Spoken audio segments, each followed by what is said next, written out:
The safe space is important for the well-being of us all. Because if everywhere is dangerous, we are all at risk.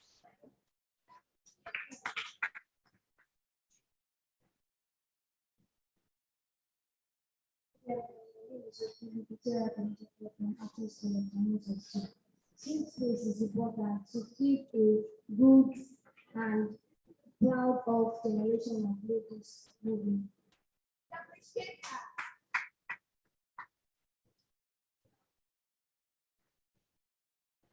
A safe place is important because it helps girls to be free of movement and right to speak out.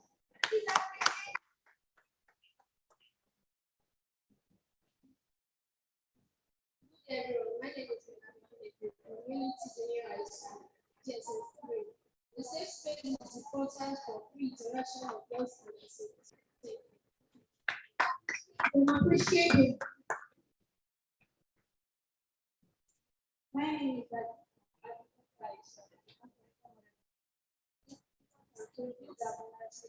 child marriage, teenage pregnancy, adult.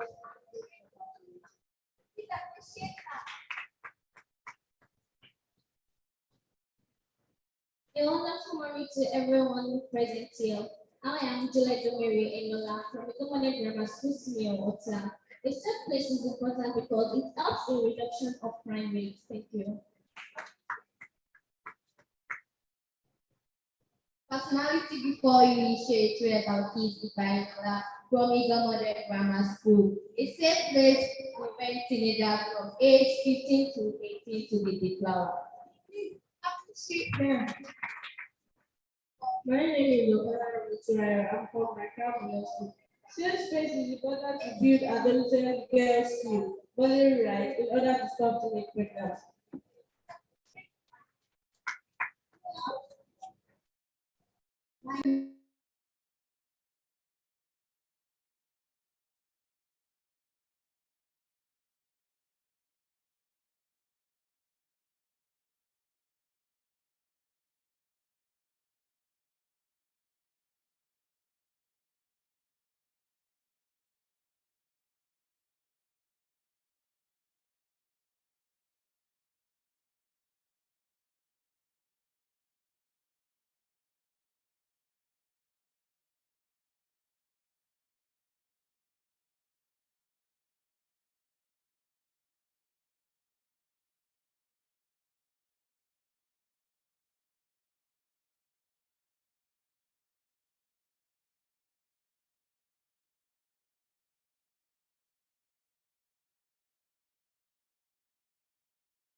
from Champions International College. A safe space is important for a girl child because it makes the girl child feel free to interact with people and prevents her from early marriage or wanted pregnancy and dropouts from the school.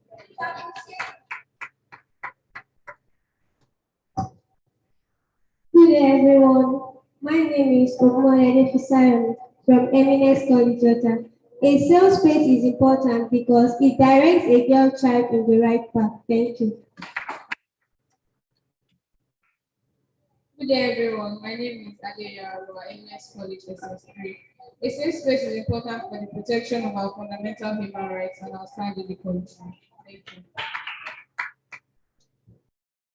Good morning, everyone. My name is Shuai Barakat, MS College SS3 student.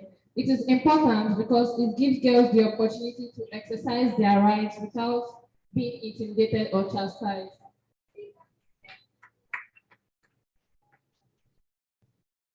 Hello everyone, my name is Akola Vidalis. I'm one of the students of Buffalo Junction.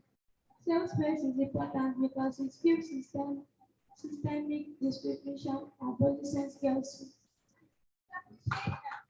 Let's appreciate ourselves once again. You see, I don't need to talk about that because you already know it. Abby, do I have to talk about that again? No. We see. All right, let's clap for ourselves. We appreciate ourselves. Our teachers, thank you very much. You're doing wonderful. You're doing a wonderful job. Please appreciate your teachers.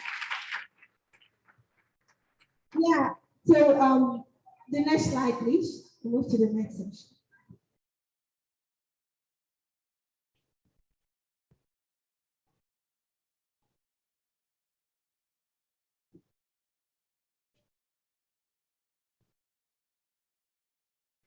Okay, just like you can see, I've told you we all said made beautiful contributions, so we don't need to talk too much about that. Can you? I just feel like to go home. Because already we know. Everyone knows what you are here for.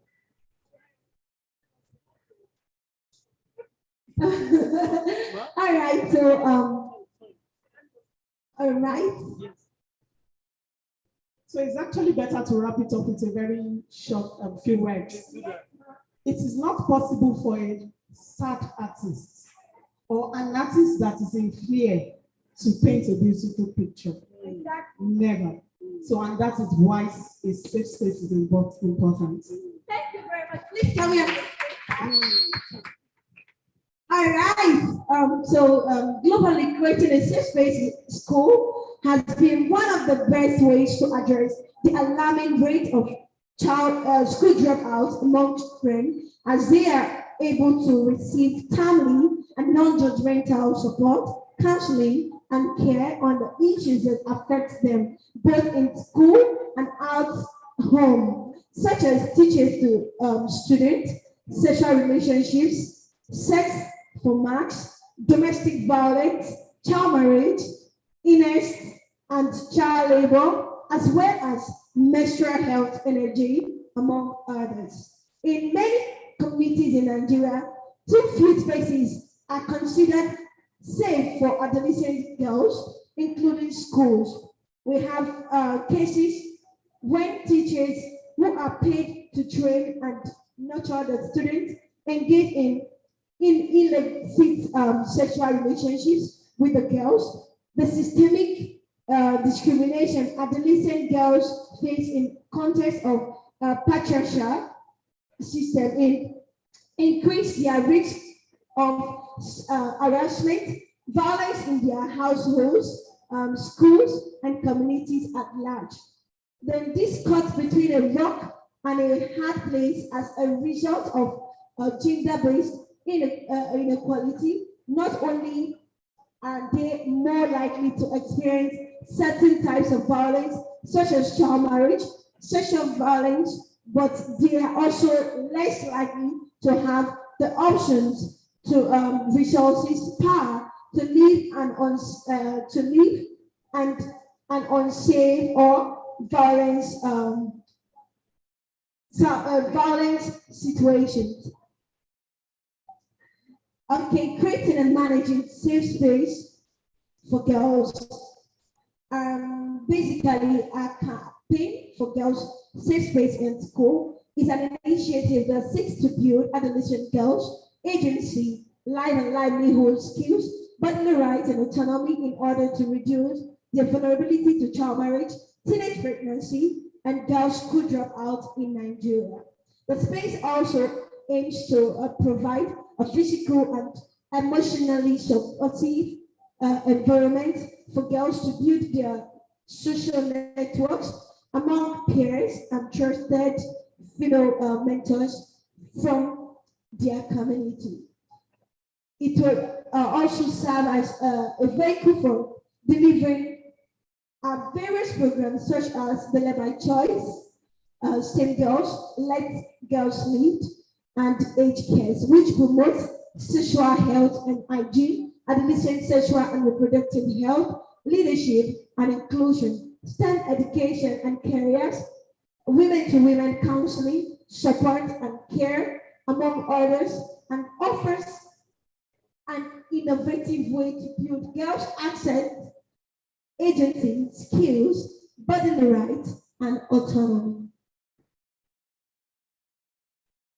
A safe space for girls. Girls' safe space. What is safe space? Just like we've all given descriptions, but I would love to share with us what we also have here.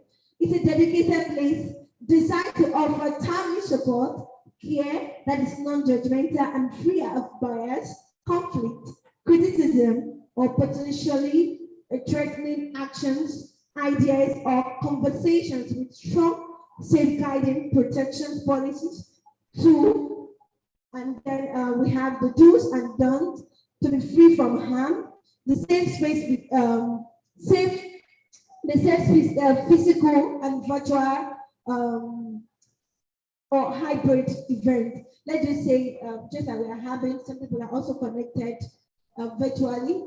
So it is called hybrid because you have the physical phase and the virtual phase. So it is also an environment in which mentors can feel confident that they will not be exposed to discrimination, criticism, harassment, or any other emotional or physical harm.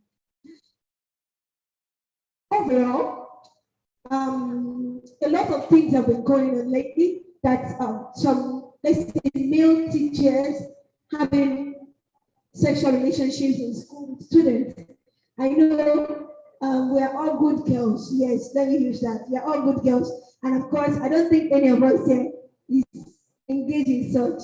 But overall, many of the schools we've been to, a lot of the schools we've come to realize that a lot of girls are actually molested, harassed by their teachers, male teachers, for maths and other things, you know. They feel like without you doing this, if you're not my sex partner or my sex mate, you will fail the exams, you cannot pass, you cannot do well and all. So the girls with the fear of, I want to make it in school, I have to do this. But I want to tell you that's not an option because there is also a risk attached to that attitude. You engaging in sexual relationship with your male teacher, you don't know if he's affected of HIV and other deadly disease or infections that are transmittable. So you need to keep yourself free from such. That is why we are having the safe space. The safe space here secures you, gives you a timely support, that whenever you call us, we are there to hear you out. Just like I think I've discussed with some of us in various schools that we have been to. And then we believe we still go around to others after this workshop. So we deliver timely support for you and non-judgmental information. You can also share child facing in school, the barriers and maybe some harassment around your community. You can also report cases to us at the safe space and then you'll be secured. All right, so we also say what safe space is not.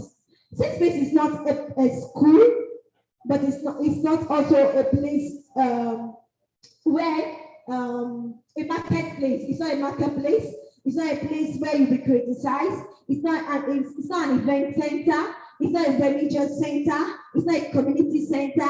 It's not a space where it's not a working environment. Let me use that word, or office. It's not also a marketplace. I think we've mentioned that earlier. So, but it is a place, a program that we can that is created to offer us in various schools and communities safety, to be safe and free from harm. The next slide, please. No, but before you proceed, no, Now, can we ask questions here? yes, we are going to do that. So, before I proceed, I hope we all understand. Do we have questions? Do you have a question? Do you have a question for me? As regards the safe space. Any question? No question, right? You all understand, right? You mentioned that safe space is not a school. Why? All right. Now, it's absolutely different from school. A school is a place where you learn your normal, you have some subjects, and so on. But a safe space is where you can always share your feelings, how you feel about your health, about the risks at hand, the risks, things that happens in your community. You can also advocate for other girls around you. Some might be victims of violence, domestic violence, rape, or any form of violence or abuse or harassment, even in school by a teacher or something. So you are free to report the case, and then the agency will take it up from there. So have I answered the question? Is there any other question? All right. Thank you. Okay, so we move to the next slide. Now, talking about who a girl is, we'll be talking about girl safe space, girl safe space, girl safe space. But I believe we all have different alternative answers to that. So I would say a girl is a female child from birth to full growth, an adolescent or a young female who grows to become a woman. The definition of who a girl is depends to a large extent on her age, context, and geographical location. Now, a girl, you are the future leader, you have all the skills, you're a critical thinker, and then it's not just about, do you know the full meaning of the word girl, the letters, G-I-R-L? Do you know? We don't know. I will tell you, ask me the question, I will tell you later. All right. So we also have discussion on the difference between a girl and a woman. Now we are going to take these case studies. All right. So over to. Okay. This is a very interesting topic. I'm also excited about it. So I want to continue. Okay. It's about this. We are discussing on the difference between a girl and a woman. Are we together? A girl and a woman. So we have two case studies here. Number one is Aminat.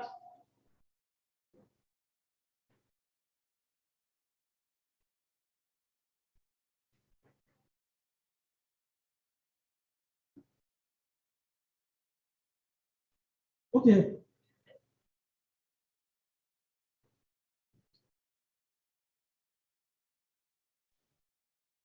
Okay, yeah. Number one here is Aminat. Sorry, please. I hope those of us online can hear us. Hello. Yes, I can hear you. All right. I can hear you. Okay. Aminat is 16 years old, married, and has 2 children. She lives in Ogun State. Aminat is now a woman. True or false? Please, can you give us the reason? Can you start and give us the reason? Yeah.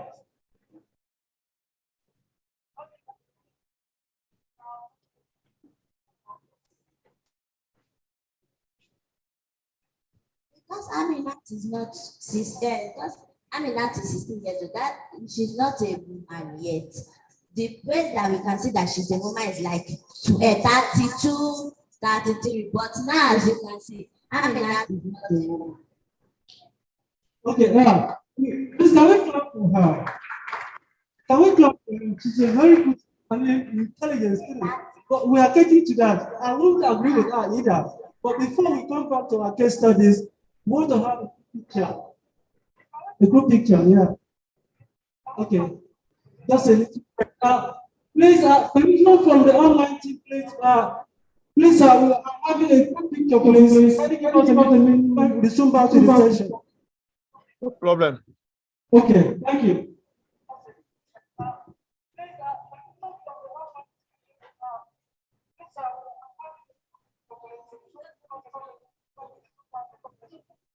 Apology, please. Let's have a group picture because she wants to excuse herself from the meeting and return back to the place. Let's count all the teachers, please.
Okay, we are back. Yeah. Okay, okay.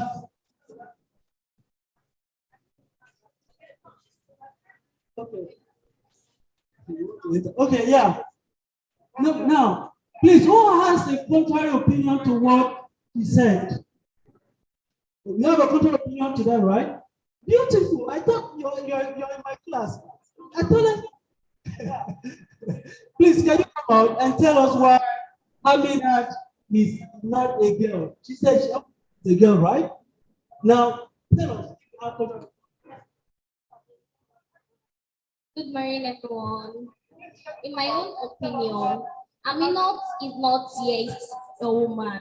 She's still a girl. And my reason for saying this is because before team up until pregnancy, I am the child doesn't mean she is still a woman yet. Because according to our teachers, adolescent is from the age 10, 11 to 18 or 19. So before we can refer to Amina as a woman, she has to be between the age 24, 25 downwards. Thank you. I am your reaction. I love it, but that's why I quickly want to take it. It's very interesting, okay? Okay. Who has a contrary opinion to that again? I think she actually confirmed to what the first person said. Oh, I need someone with a contrary opinion. Contrary opinion, please. Okay.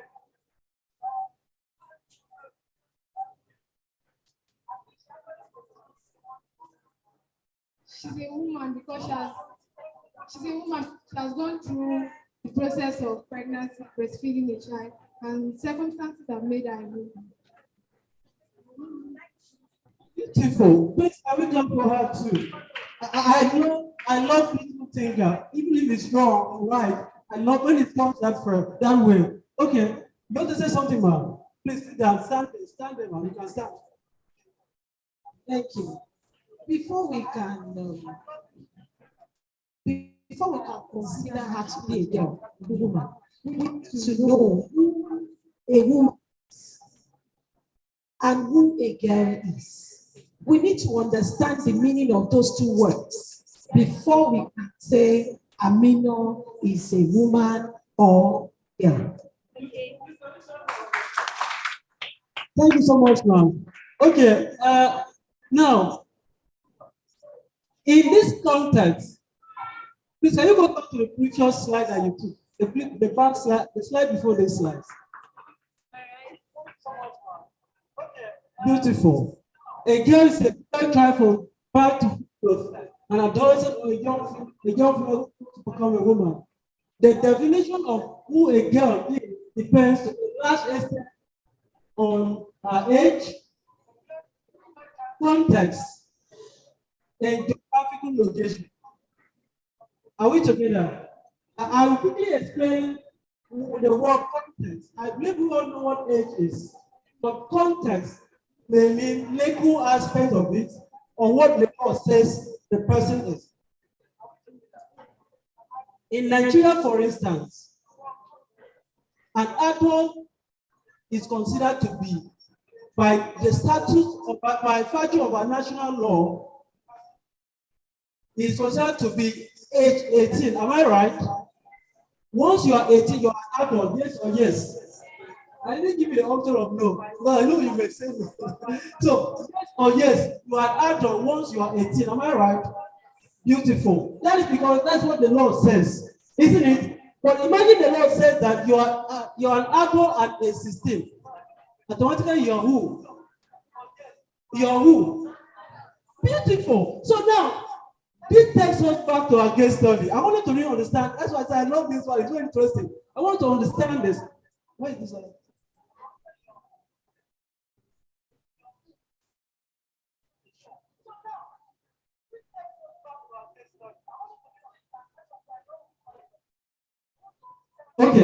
Okay. So Haminat is 16 years old, married and has 2 children. She lives in Ogun State. Haminat is now a woman, true or false? Now, the context has a great role to play here. If Haminat is in a state that the age of the child is 16, the adulthood of the child is 16.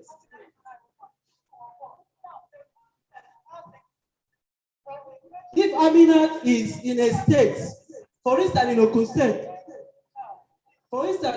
State,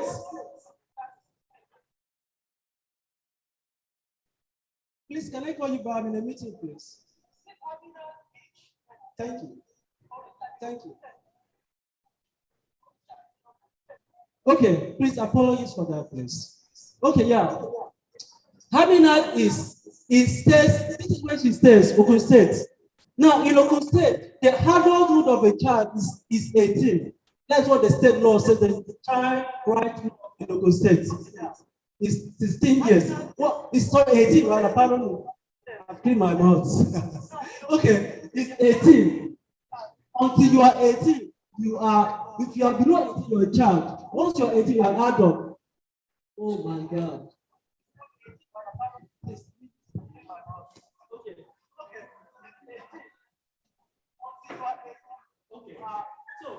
We will continue. So now, Haminat, listen,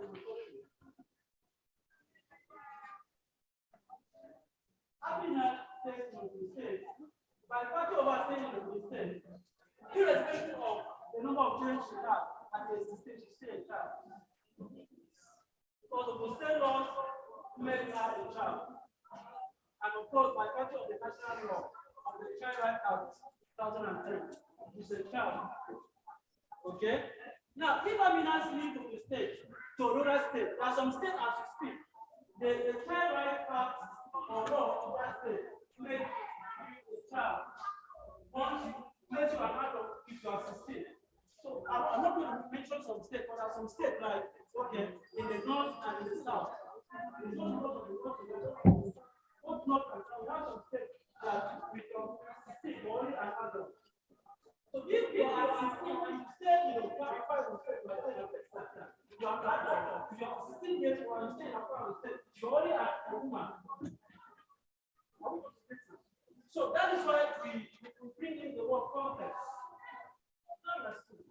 So if you are in Nigeria State, for instance, I think the age of the child there is equally coming down.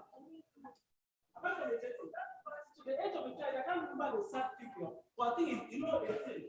The adult of the child, the adult of the child in Nigeria State, some tell in the north, but no, Nigeria is below 18. Now, after for instance, once you are 16 years old, the child right law of that state will be an adult. So you can go into contractual relationship by virtue of that. But of course, for the fact that the state law makes you an adult, the national law, the Child Rights Act, you are still a child. So there's a kind of lacunas and conflicting part of our laws. But as social organization, we are also working to harmonize aspects of the law to be able to give children the right to deserve. We are on legal classes ongoing on stuff. Can you read the case 22 for me? Case 22. In 2001, Victoria was 16 years old and lived with her parents in Ogun State. The following year, she relocated with her parents to Akwa Ibom and got married at 17. Okay, what is the question then? Now, she's living in Akwa Ibom with her husband. The question is she a woman or a girl?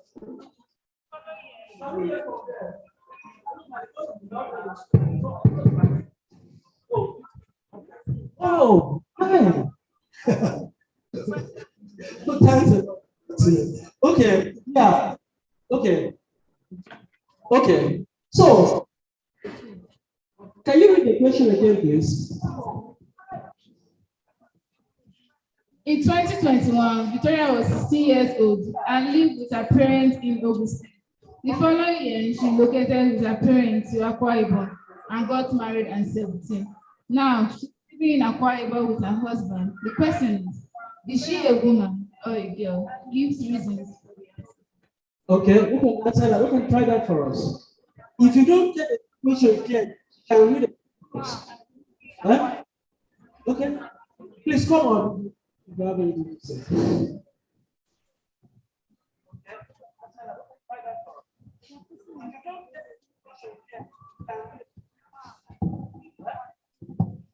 Victoria is a woman because in Akwa Ibom State, to become an adult below 18 years, so she's a woman.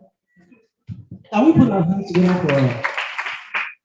Victoria is because of the geographical location. Beautiful. I think we can follow this lesson. I love it. Okay. Do you have any other parts for me to continue this? In the context of our work, we consider a girl to be a female child who is not an adult and who is below the age of 18. And once she is 18, she can be referred to as a young woman. But of course, the national laws prevail. Am I right? Yes. The national law prevail. And these are just, of course. It can be practicable with the court of law. It can be practicable some context. Because the national laws is supreme, isn't it? Are we together? The national laws is supreme. So if the national law is I'm a child, if irrespective of where I am, as long as I'm within the geographical location of in Nigeria, I'm still a child. Just to let us know. Are we together? Just to let us know. But then it is the law that is confused, bringing in the confusion. The lacunas in the laws bringing some of the confusion we have. Because if private me as a child, you as a child, some privileges. Okay. So that's why we have the context of our work. We are working with the national laws. We identify with the Nigerian national laws more than the state laws, except the state law is in the context of the Nigerian national laws. Are we together? Because the Nigerian national laws is within the context of the international laws. I give you an example. Like we are talking about the Child Rights Act. Are we together? Now, the Child Rights Act was ratified in Nigeria in 1991, isn't it? So it's the United Nations Convention on the Right of a Child, CRC, Convention on the Right of a Child. So, and of course, Nigeria, as a member state of the UN, take in the law and ratified it since 1991. So that's why we identify with the national laws, because it's in agreement with the international laws. And of course, as human rights organization, we stand in solidarity with any laws that protect the right of our key population. Thank you very much. Madam Tina, do I say how many like to go? Okay. Yeah, thank you very much for that beautiful presentation. And we'll be moving next to this. I think, do we have any question again? Have a question? Do you have a question? We don't have questions, right? All right. So we'll be moving straight to this now. So why is safe space for girls important? We already gave lots of descriptions about why it is important, but then in our context, as we have here, thinking of a safe space and why it is important for you to set a safe space, just like he has mentioned earlier, in Nigeria, female enrollment in STEM subjects is not, it's at an average of 20%. Just like we mentioned earlier, that is the National Universal Commission.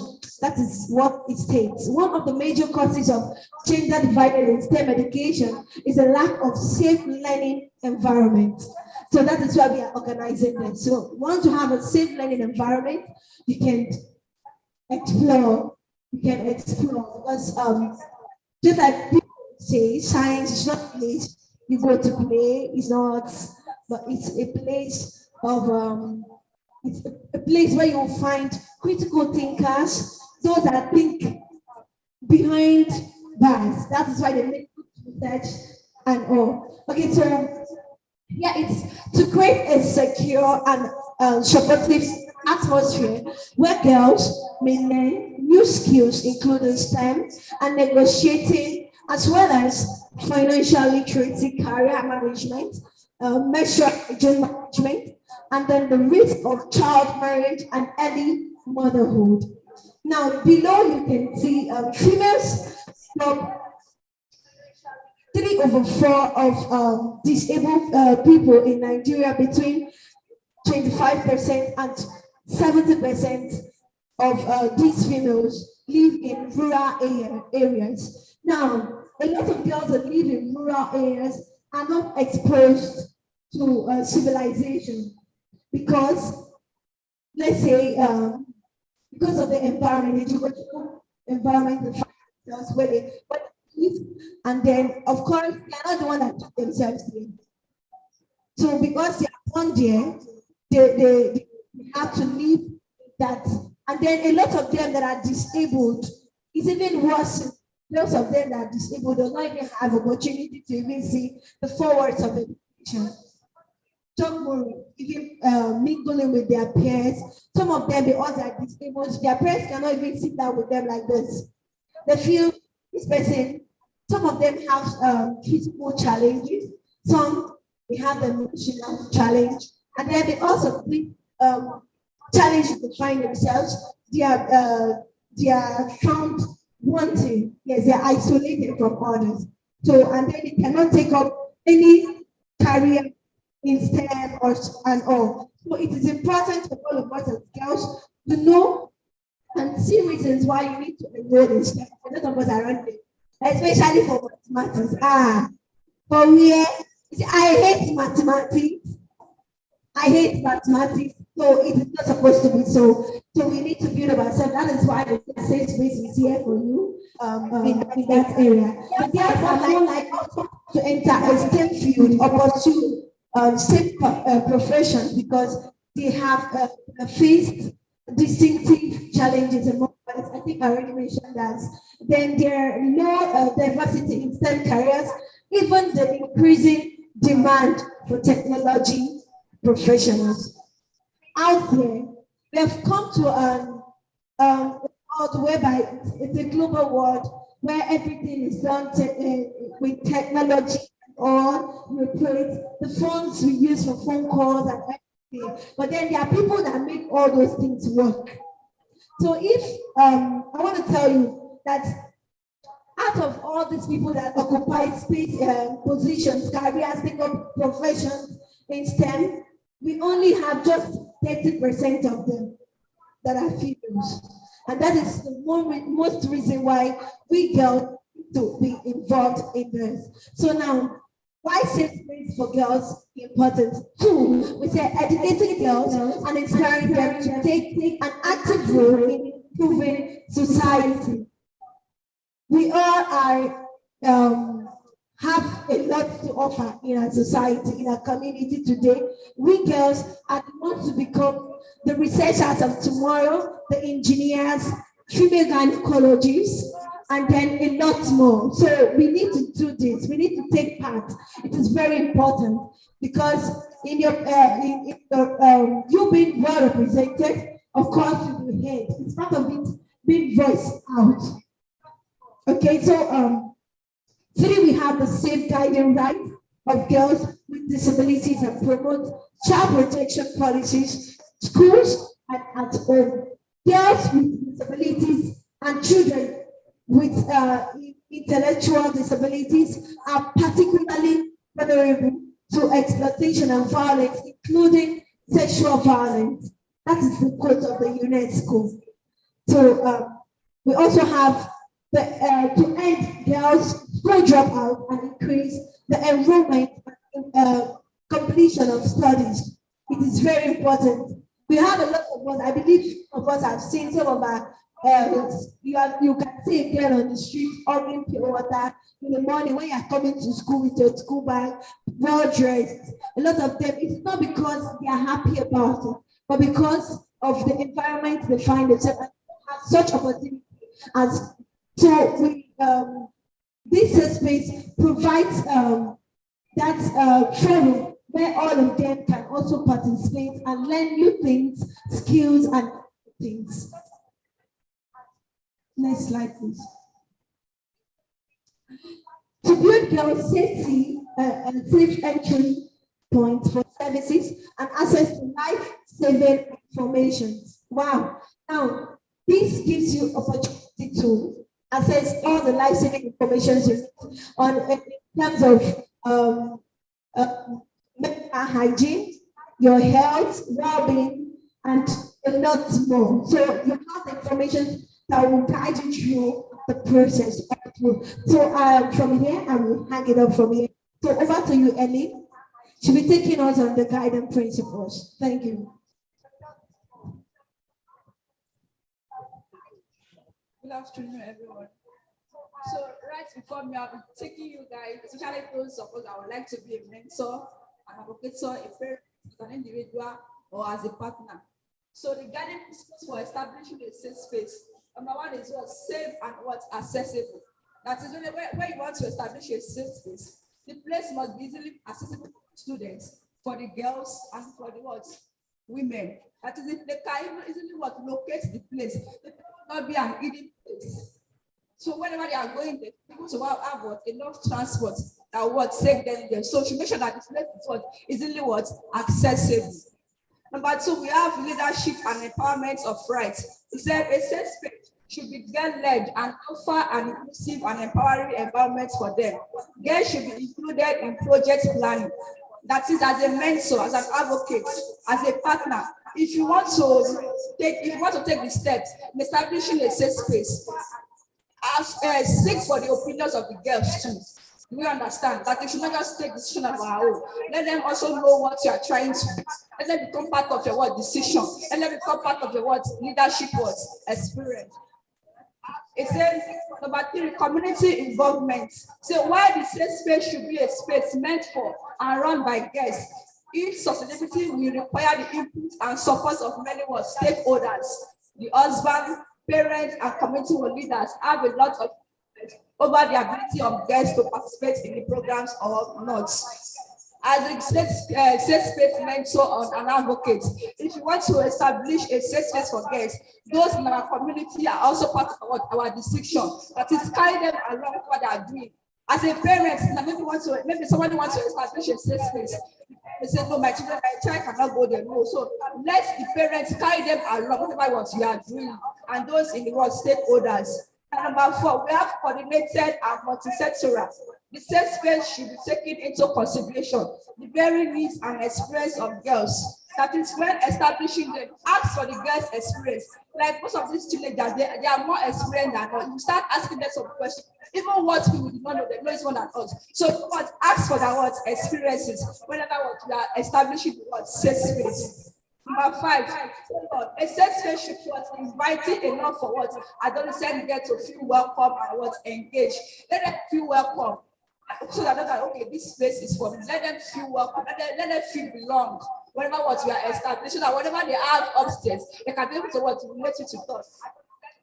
Now, steps in establishing and what's running a safe space. What are the steps? Want to run a safe space? What are the steps you need to put what into consideration?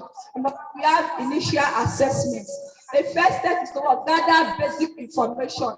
Gather information around you. Gather information from the guests. Gather information from stakeholders, from the advocates, from the mentors, so that you can put one to have a concrete knowledge of what you are doing. He said an access of adolescents so that they can access and participate in the program.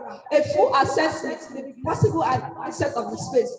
And initial assessment help to establish the feasibility of establishing a safe space where possible.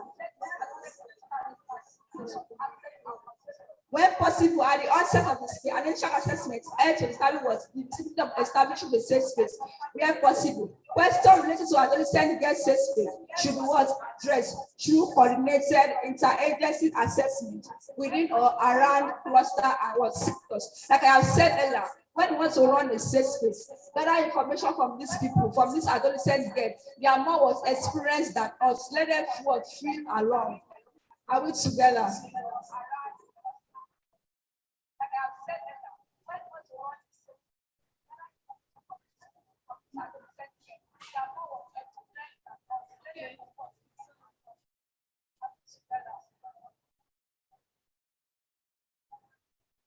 Now, the next steps to consider or to take in running a safe space for girls, say activities and services. All activities and services should be finalized in consultation with adolescent girls. That is, if you have gathered information from them, then this information, sit down, put it into consideration before establishing a safe space. So that they are responsive to their needs, content, and are age appropriate. The safe space should be a fun place for the adolescent girls.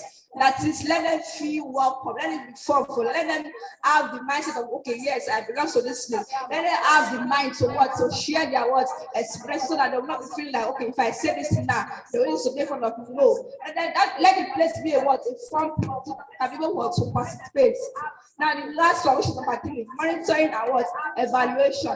It said the safe space needs to be to monitor on an ongoing basis to track this development, identify gaps, and ensure quality activities and referrals.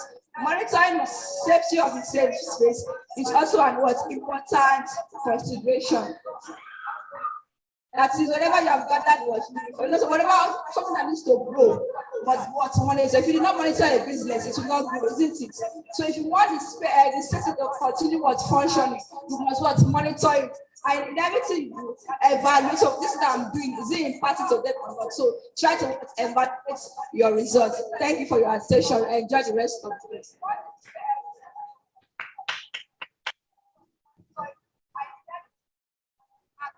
All right, before you continue, thank you very much for that.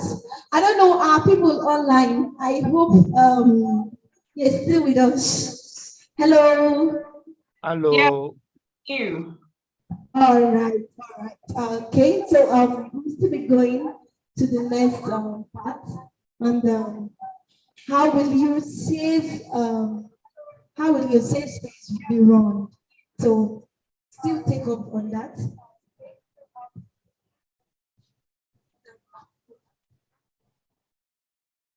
Is there anybody that have a question, please?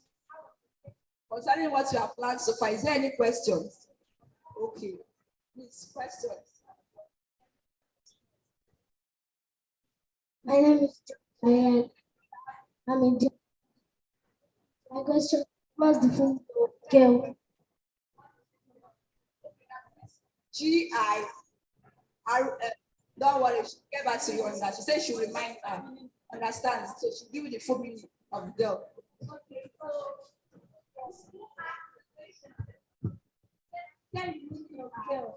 Okay, I will tell you. Letter G means generation.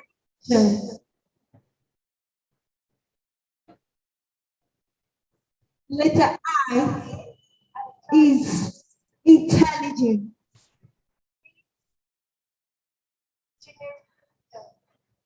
Are we there together? Letter R means researcher or resourceful. Researcher or resourceful. Then letter L stands for leadership, leader. So have I answered you? Have I answered?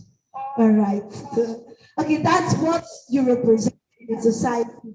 Generally, you are unique, you are gorgeous as a girl. That is what the letter G signifies. Generally, you are what? You're gorgeous, you're beautiful, you know, every good thing that's falls between G's, that is who you represent. And then the R has to do with intelligent, intellectual, and a lot more. And then we also have to do with R, researcher, you're a researcher, also a critical thinker, you're also a resourceful person, and then a resourceful leader in your community, and then in the society. And I hope I've answered the question, girl. All right. Can we move on? Thank you very much for that. Please, let's continue now. The next one said, how your safe space run? As a mentor, an advocate, as a parent, as an individual. So how will you put your safe space? We have most safe space must be what during break.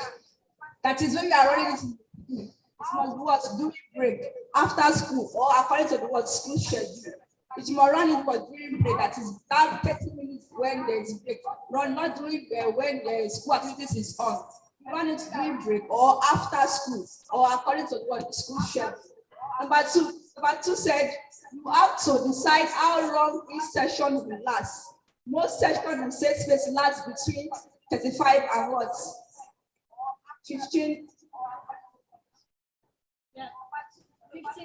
15 hours. That is, let them know. Okay, sorry, 1.5 hours. That is, let the girls know when you are going to what end this so that they will not feel bored. You understand? So let it last between 35 minutes and 1.5 hours. Let it not be too long and discuss the most vital issue. Number 3 is that consider the age of the students. If you are holding your space in the evening, space. Take into consideration the pick up and transport arrangement of space member and their personal safety. That is, as an advocate, as a mentor, as a parent, if you are only missing a safe space in the evening, let there be an arrangement for bus that will take the adolescent girls to and fro so that they will not be stranded. Number 4 said, if you are holding yourself at lunchtime, will members have enough time to eat their lunch and take part in some meaningful activities? Put all this towards consideration. Maybe let's now, maybe you are only doing the school environment and the break time is 30 minutes, you are telling them that the school might have a safe meeting. Even with that said, they will be able to concentrate because they have to remember at that time with their break time. So whenever you are taking that decision, maybe you allow it to be like, okay, let them have their break 20 minutes. So the rest time you can just use the fix things up. That's the next time. Now, setting up a safe space, the don'ts and the don'ts, that is what you should do and what you should do. Number 1 say, adolescent girls are involved at each stage of the safe space program. Implement that is when you want to, they are the most important part in this safe space. So in the implementation process, you put them into consideration and they lead the establishment and running of the space. You don't say impose a ready-made model without adolescent girl. That is, don't just impose things on them without seeking for their own consent. But Sue said, I've got a motivational approach in safe space through a referral system. You don't say isolate girls safe space so that it is only able to provide a certain kind of services or activities. Number 3, engage communities, parents, husbands, and community leaders in the key decision. If you are taking a decision, involve other bodies, don't sit and take decisions on your own. Did not say restrict the scope of GSS, be a facility sound community engagement. Number 4 say make the GSS accessible and inclusive for young women and girls. Keep diversity as a key consideration and include meetings the needs of persons with disability. That is, if you are having this safe space meeting, those people with disability, those people that cannot hear, maybe they cannot walk. Also, let them be part of it so that they will not be feeling excluded. So involve them in the meeting. The other one say assume that because the GSS is open to all, therefore it was accessible and inclusive.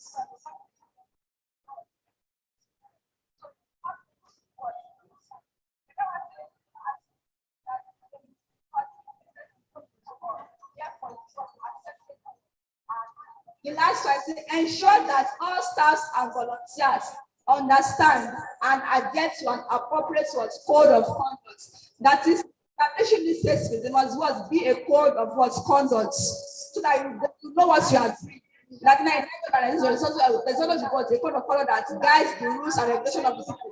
So in establishing this safe space, there must be a code of conduct, and this code of conduct must be understood by the volunteers, the mentors, and the staffs of the members. So make the GSS workers a signed code of conduct, regardless of whether they understood or care about it. No, they must understand the code of conduct. Thank you very much. Thank you, Helen, for that wonderful presentation. We have question time. Hey everyone, next question, success 3, Araulua is mentioned. I want to ask that can adolescents also run the safe space? Answer to that. Who will help out? Who? Yes, you can do that. You can know that. That is why we are here, to educate you as girls advocates. You run a safe space as a girl advocate. Have I answered the question? Who else? Any other question? The question, please. The question. I don't think everybody has. Okay, she said, can a girl run a safe space? It's key. Okay. Yes. Can an adolescent girl run in safe space? And yes, the answer is yes, you can. But of course, close to that, of course, safe space of the it's not an individual task because counselor, you need even we as civil society organization, you need also a scope because it involves a whole lot. Remember, we mentioned that it's not a store. It's not even your home. It's not a hospital. It's a dedicated place. And one of the key words a colleague mentioned is do no harm. Yeah. Okay. That will not be judged or criticized or condemned because what happened to you or why it happened to you. Okay. Thank you. Thank you for that additional contribution. Any other question? No question. So in absence of question, we're moving straight to another section. Safeguarding. So we have a guy online, Mr. Akola. Before the next, want to say for his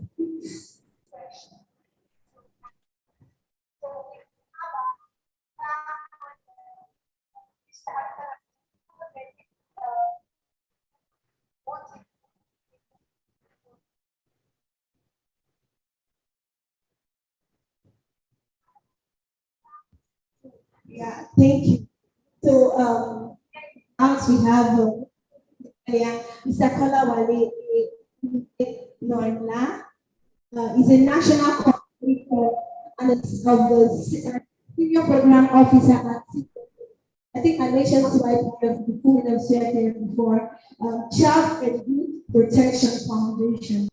So Mr. Kolawale is a child and youth protection advocate and currently the national coordinator, senior program officer at the Child Youth Protection Foundation and also the Youth Central Board representative at the West African Network Peace Building. Sorry. He has also facilitated many pieces of training nationally on child protection and youth engagement, and he has a strong passion to ensure that society creates an enabling environment for the youth and development of children and youth. He is a facilitator for the Tostan Training Center in Tennessee, Senegal. The center focuses on building the capacity and community members for community well-being. He is the co-chair of the National Coalition of Civil Society CSO, National Civil Society Organization, and on ending child marriage.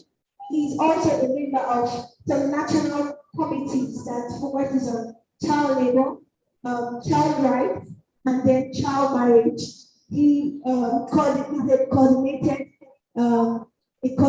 development officer, a complementary report on the Nigerian second and third periodic report to the African Union Committee of Experts on the rights and welfare of child, and also meet the delegates that presented the report to the Committee of Experts at the 31st section of the ACERC. So, Mr. Kalawale, thank you very much for connecting. Hello. Thank you very, very much. Good afternoon. I've been listening to the. Hello. Can you hear me? Yes, we can hear the volume. Can you be audible a bit? Okay, I have my highest volume. Can you hear me now? Yes, Perfect. We can hear you, sir. we can. Okay. Yeah, thank you very much. I want to appreciate everyone. I've been listening since, and I love the definition of who a girl is. I love the scenarios played. I want to say thank you very much. And I love the definition of a safe space. And also, when we started talking about what can we do, what we can't do in a safe space. And so briefly, so my work is almost done. So for the next 5 minutes, I just want to take about 5 minutes just to talk to us on how we can have safeguarding measures in place and the importance of safeguarding. And we have discussed and defined what a safe space is. And I just want to say that it can be a formal or informal meeting point where girls actually feel physically and emotionally free. And so a young girl can set up a safe space. Your safe space can be at the corridor of your house where girls in your street will come together. A safe space can be in school, and it can be very, very informal. It can be in the church, it can be in the mosque, it can be on the street, but it just have to be where people, girls especially, feel free. And it can also be a virtual space. You can have a WhatsApp platform where girls can discuss issues that concerns them, and they are free to express themselves without fear of discrimination or abuse. That's a key word. The ability for girls to express themselves in a safe space without fear of discrimination or abuse. And now, safe space also offer a very critical way to build girls' social assets. Now, when you begin to discuss with your peers, you find out that your speaking abilities increases, your coordination abilities in the public increases, and these are what we call social assets. So it's very, very critical that when we gather in safe space, we are giving opportunity to girls to engage with each other, to exchange information, and to build a community network and support. Now, why is it necessary for us to have safeguarding measures in place in safe spaces? This is just to ensure the protection and the well-being of the girls in these spaces. Now, and girls, wherever we find ourselves, both boys, girls, men, there's a level of vulnerability to risk that we face. But when we have safeguarding measures on ground, then we are able to reduce this vulnerability. It is also good that because in safe spaces, we declare, when we begin to put safeguarding measures in place, we're doing one thing. We're establishing a clear policy and guideline on how to promote respect and accountability. Girls must know that in safe space, we are promoting respect, number one, respect for yourself, respect for others, and then accountability. Accountability means that for every time you meet in the space, you are accountable for what you say, you are accountable for what you hear, you are accountable for what we do. And also, safeguarding measures in safe spaces also help us to foster a culture of openness and trust. Now, my dear girls, you know that Nigeria is so divided. We are divided by religion. We are divided by whether we are Labour Party or APC or PDP or ADC. We are divided by tribe. But in a safe space, we will get rid of those divisions. And then we begin to foster a culture of openness and trust within the safe space, where myself as a Yoruba guy, I'm free to express myself without abusing the Igbo guy, or without abusing the Igala boy, or without abusing the Hausa guy. Myself as a Labour Party member, or because my parents are Labour Party, I will not hate the girl that the parents are APC. So, and it helps to create a space for girls to be empowered to speak up because they will feel safe and comfortable. Now, let us note this, that safeguarding in a safe space require a collaborative effort to create a culture of safety and respect. And also for the teachers that will be monitoring these safe spaces, for age that will be monitoring these safe spaces, we must know that it's a collaborative approach where we create a culture of safety, a culture of respect, where everyone's right and well-being are valued and respected. Now, also note that when we are talking about safeguarding in safe spaces, it is divided into three main areas. Number one, prevention. Number 2, reporting. Number 3, responding. So 3 areas of safeguarding in safe spaces. Number 1 is prevention. Number 2 is what? Reporting. And number 3 is responding. So let me start with prevention. How is prevention a means of creating safe space? First thing it does that it builds a safe culture. The first thing we'll do, that age will do, that the schools will do, that the teachers involved will do to safeguard the safety and the well-being of the student or the girls in safe space, is that we begin to build an organizational culture of safety. Number 2 is that we create policies and procedures and a code of conduct. So all the safe space that we are creating now, we must have a code of conduct, and we all know what a code of conduct is. It tells us how to behave, how to talk, how to dress, when to come. The last presentation, we're talking about a safe space session should not be more than 35 to 1 hour, 30 minutes. And so we must have it in our code of conduct. We will meet every Thursday after school in primary, in JSS 3A classroom. We will arrange the chair. We will sit down like this. We will talk. We will do this. And so you have your code of conduct. And then also we have what is called a safeguarding risk management. This is when we begin to look at what are the likelihood of risk that we may have if we meet. If we meet in an open space, what is the likelihood of risk? And then number 4 in prevention is that we must know the kind of teachers or kind of people that we are bringing to our safe space. We must know that there are people that will not come and abuse the girls. We must know that and when we talk about abuse, abuse can be in different forms. We have the physical abuse, we have the verbal abuse, we have the sexual abuse. Even verbal abuse, and see your head like a coconut, there is nothing in your head, you are olodo, is abuse. So we don't want people that will be coming to the safe space to be talking to girls like that. And so we want to do that very safe employment of people that are working in our safe space. Then the next one in prevention is that we'll do training regularly, and this I'm talking to age now. All the teachers that will be involved in the safe space, all the coordinator of the safe spaces must be trained on safeguarding. And this is not a safeguarding teaching. I'm just running down. There's a complete different and complete in-depth teaching on safeguarding. So all of the coordinators of the safe space must pass through a safeguarding training.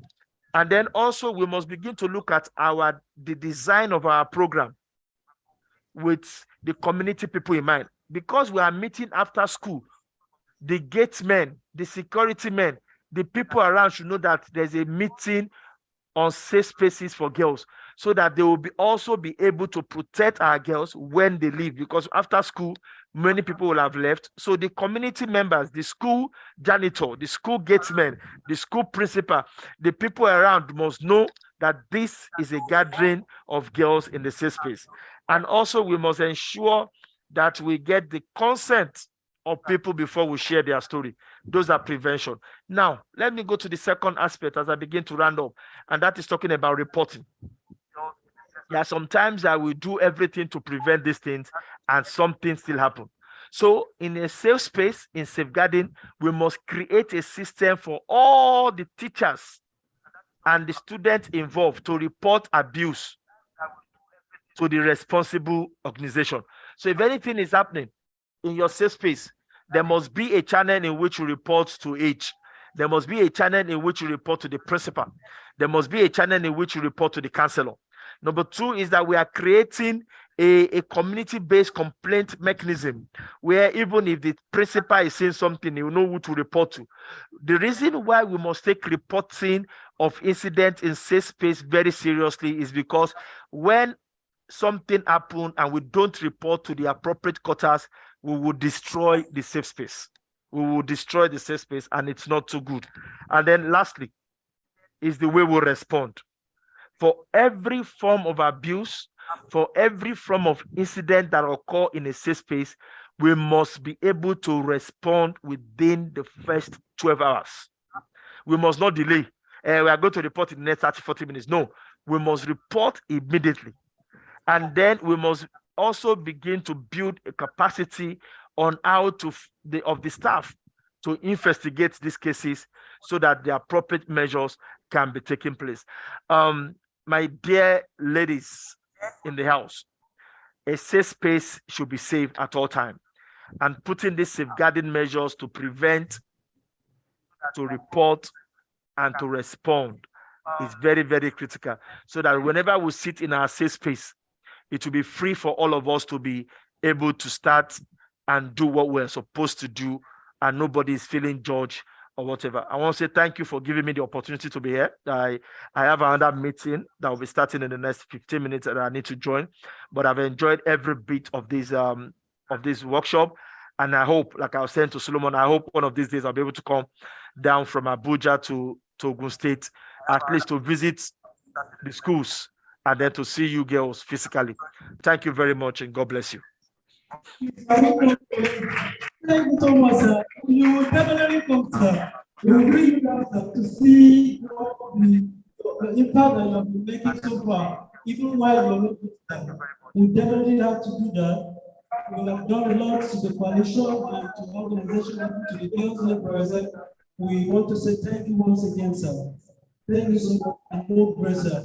Okay. Thank you very much, Solomon. Thank you. And thank you to the H team. You guys are doing wonderfully. Yeah, Wonderfully well. Well, I don't think the words for him before he gives us. We have the just talk about safeguarding and child protection.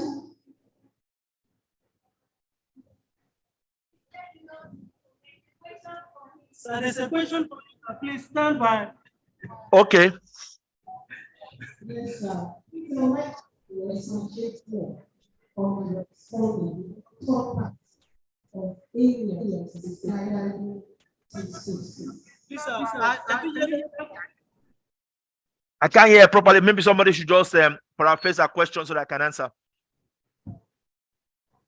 Yes, sir. Can you hear? It's a bit faint, but I can hear you now. Right. I want you to expatiate more on the top area which is responding. We talked about prevention, reporting, and responding. So I want you to know more on that responding. We're just too short on the Okay. Yeah, thank you very much. I said I talked about preventing, I talked about reporting, and I talked about responding. And responding means that a form of abuse have taken place in the safe space. I talked about and once we notice that these abuse have taken place, whether it's verbal, whether it's physical, whether it's psychological, we respond immediately. And how do we respond? The teachers in charge, the authority in charge, or the school in charge, or the CSOs in charge ensure that they respond immediately. And the first way to respond is to be victim-centered in their response. Like I was rushing, that's why I was just explaining.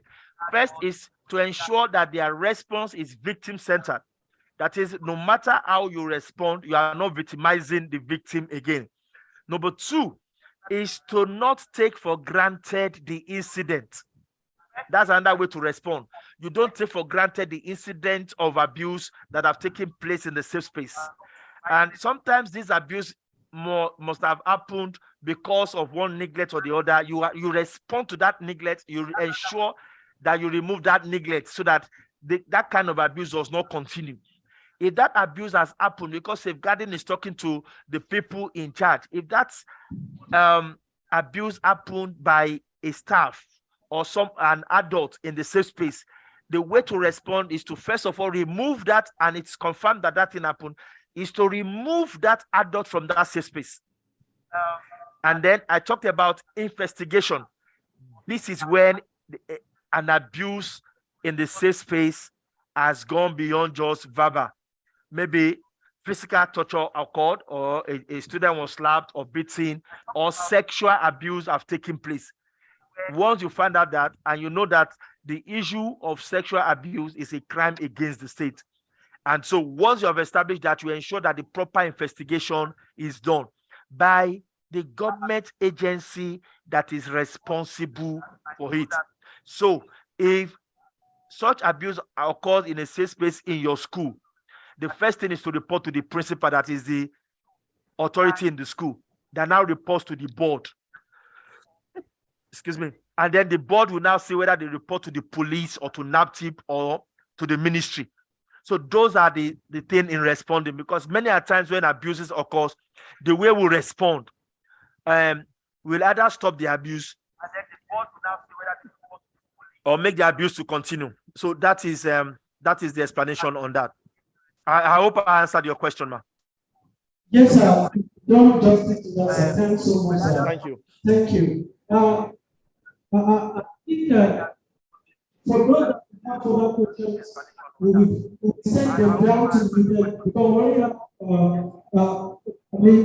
email contact that can be passed across, and then we will back. Okay.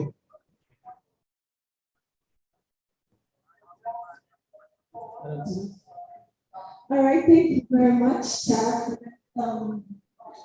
Beautiful. I love your questions and answers.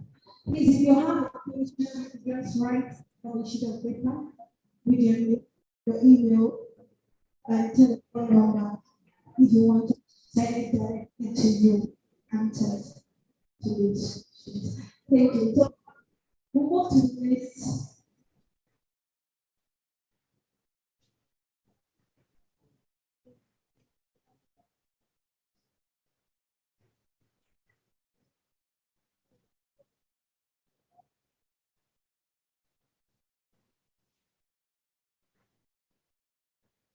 Okay, so right, move to the comment section.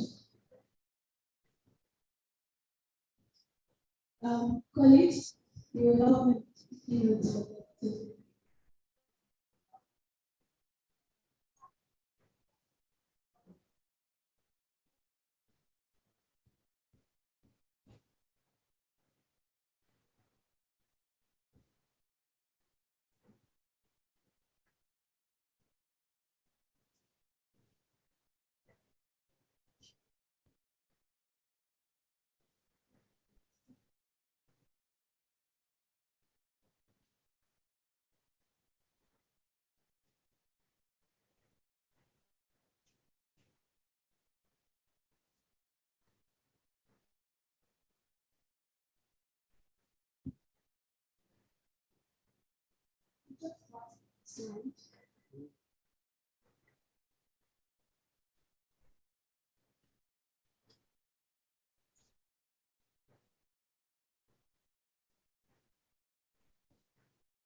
and think you need to go back.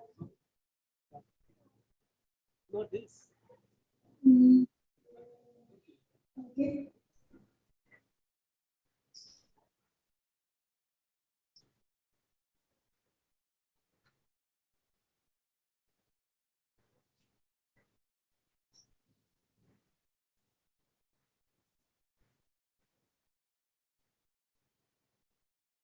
Overall, I still will check. Here we have what is guided. Our organ has already talked about it. We just want to lay more emphasis on it so that all I believe some of us will not even hear. Okay, so safeguarding the set of policies, procedures, and practices employ actively prevent harm, abuse, and distress. So safeguarding policy for girls' safe space, child safeguarding is specifically for preventive action to secure that all children, to ensure that all children are protected from deliberate unintentional acts that leads to the risk of or actual Now, the goal of child safeguarding is to create and maintain safe culture, a child-focused and community-driven, sustainable and full and with children, their families, community, and all representatives. So that it's not just earlier. Setting up a space is not just about setting up a space, but it's about having around you, counselors, other mentors, facilitators, and then people and the girls fix themselves. So we have to, there's always a dialogue between the mentors, counselors, and the girls advocates. So it's necessary for the child protection. So put all the safeguard principles and procedures in place, you have to ensure that family inclusive, family and other representatives. So you don't just speak to a child, just as I mentioned earlier, so you don't take a child to isolated area where other people are not there, and then you say that teaching the child. Sometimes some of them end up putting the child in this issue. So it might be at risk of that child is an abuse. So it's not part of what should be inculcated or this week. So you will also have to check with the school authority about the safeguarding policies. If any, or even I don't know if my school do have any safeguarding policies. In various schools, we have safeguarding policies. We protect the girls, including those that are disabled. Do we have it? No. So those things have to be put in place because it's very important. Now, in the case, just in January, health we worked on securing the right of children with learning disabilities, and then generally those that are disabled, either physical, emotional, and otherwise. So that had to happen. That training was meant for the teachers, the caregivers, and then education practitioners, and some of the girls also were present, some that had disabilities. So that was like some of these teaching each other and the field, but also really know what you're saying. As I think entering coming out of this side. So you move in, what have disabilities. So again, that's identifying period forms, and that is one of the programs. So and as we move on with this collaboration, we get to know more about that. So and then please the next one. So now why do we safeguarding policy? It is very important for all schools to have guiding policy, even in the schools. The setting of the school, there should be guiding principles that will keep like a code of conduct, an anti-harassment code of conduct, and all. So that's the guideline. So just in guiding is important because when trust is exploited and standards for guiding children fail, then immense damage is caused with long-term effects on the lives of children, their families, and communities. Abuse can take many forms, and then its effects on the children physically, emotionally, and mental health, and can be severe and long-term issues. So there should be a safeguarding policy, not the one that will affect the children emotionally, not the one that will affect the children on their mental health, and that will be or physical part of it. So the policy that we put to practice in schools, in safe spaces, should be the one that will protect the rights of those students also. So now we need child safeguarding to ensure that children's rights and well-being are at the center of do. Now, the children are very important. The girls are very important. So whatever supply policy we're putting in place, we should also make it at the needs of the students, to meet the needs, a lot of serious needs, either educationally and emotionally and otherwise. So we need it's a guidance that will ensure that their rights are protected. So, for instance, at our organization, Age Network, we have a child safeguarding commitment so that secures the children, and then the safeguarding policy and procedures along with the code of conduct. Normally, also have a code of conduct and always signed for the girls, and then are the foundations for the safety program standards, which reflect on our commitments. And then first measure from harm, abuse, and then we also give reports to every responses around whenever people contact girls and all. So in this language. Okay, so why is safeguarding training important? Now, safeguarding training is important because one, it's ensuring all staff at every level of the school organization feel empowered to protect children and report violations. Now, that helps to ensure that all the school organizations have all these things in place to promote, and they're empowered to be able to do it, to report to any issues of concern about the house and all. Then it also provides it helps to promote a culture where safety concerns are taken seriously and then they are reported and addressed. It's not just about reporting cases, but also involves addressing. So, for instance, in our organization age, we have staff that are trained regularly, shouting.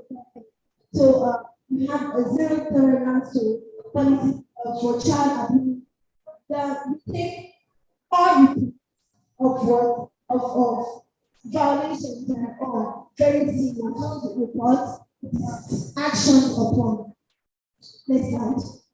So, I don't know, before we move to child protection, do we have questions? We have questions.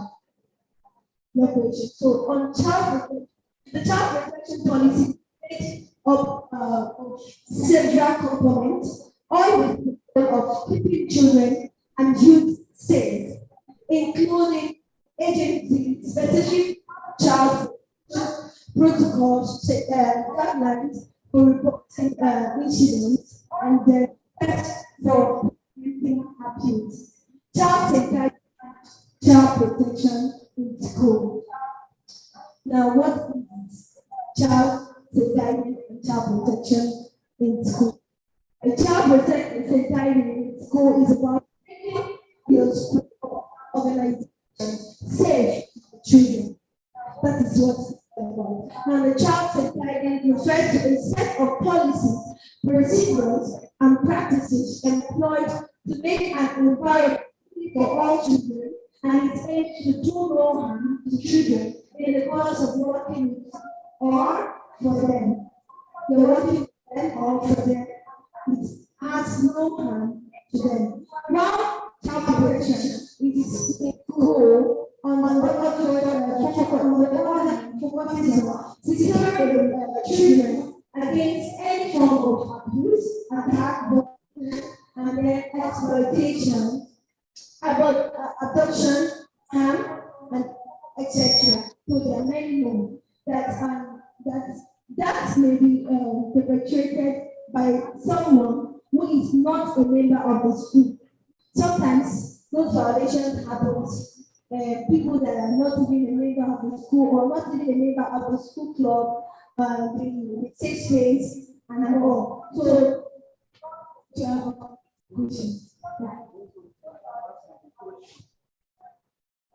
Question, and I also want to contribute based on this definition, wonderful definition that you gave to us.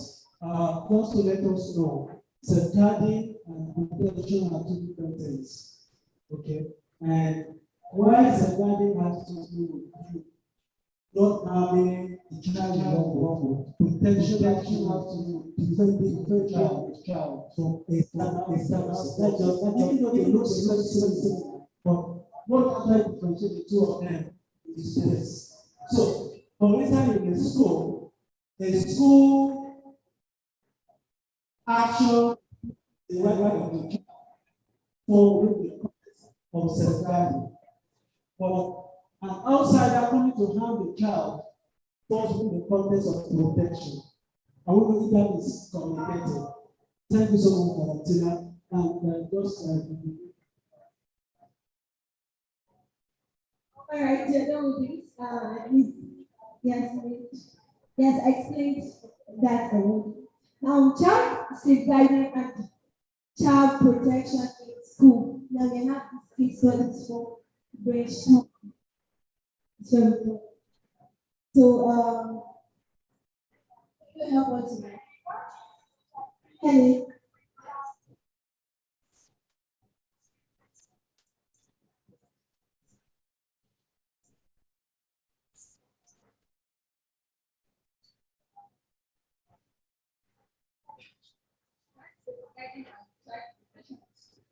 Case 41. Damilola, a 16-year-old girl in SS2, has a learning disability in maths, which has caused her to fail the subject repeatedly in class. A maths teacher, Mr. Abiodun, offers to help her by giving her extra marks in the exam. So, acknowledge her grades in exchange for a sexual relationship. This can be identified as A, ineffective safeguarding policy, and B, protection policy. The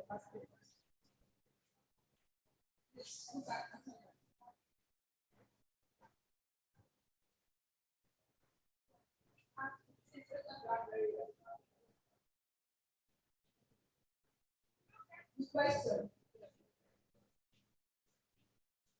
Did you get the question?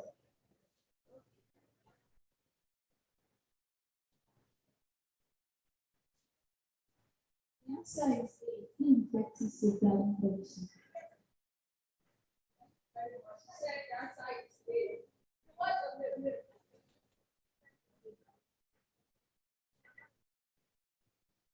Voice. She said the answer is A, ineffective safeguarding policy. Any contrary answers to that? If you agree the answer is A. Then I'm applause for her. Case 42. Sorry to cut you. Please, we take time while we're still on this case study. We're going to give all of us a survey for Philip to just give your contribution to answers in that survey that we do.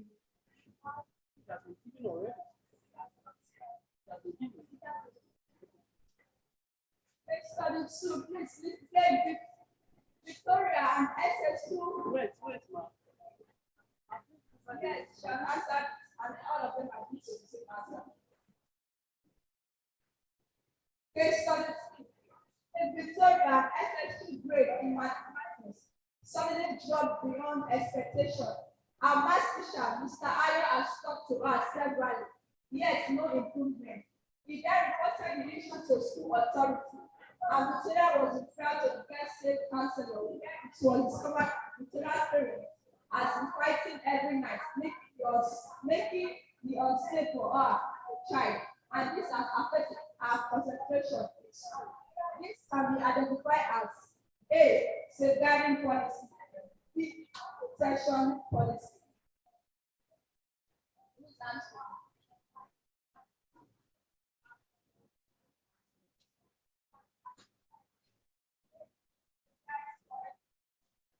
My name is Juliet Mary from Grammar School. The answer to the question is the protection policy. Answer to that. Anyone add a contrary answer? We are a good answer. No idea. Or none of their both. None of their both. What about the teachers? Okay. The teachers now split. Who wants to write one? So that's the correct answer. That's the correct answer. Thank you very much.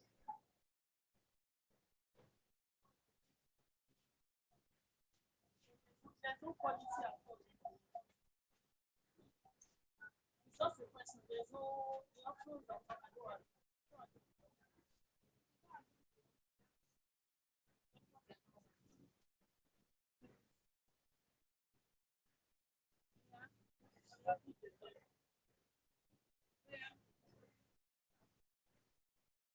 The options. Yes.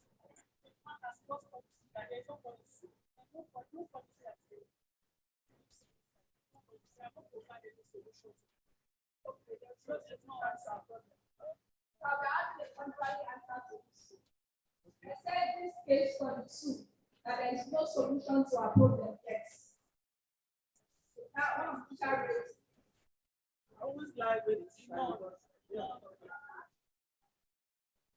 None of them. There's no, according to the presentation, there has been no policy that is safeguarding that child yet. So there's no policy like that. okay. Because an SSC grade and it's a two. Yes, normally discover the problem. It's a two grade last time from your education. How much is that you talked to several no improvement? Then you forget the issue to see your first and that was the first one. Girl Sex First Counselor, where it was discovered that Victoria parents have been fighting every night, making the house the same for her as a child. And this has affected her contribution with soul. The girl has been the solution. So now It is the solution that is being provided that will now be called the policy. It's because the option that is talking about it. That's why it's based. This is what she's saying is this. I understand that. Okay, beautiful. But because it is when the solution is not provided, that will now call it a problem. That's what I mean. Okay, now let's go back to the backside, understanding the difference between protection and safeguarding. You see, this issue that is affecting Victoria, it is not only with the context of the school. Are we together?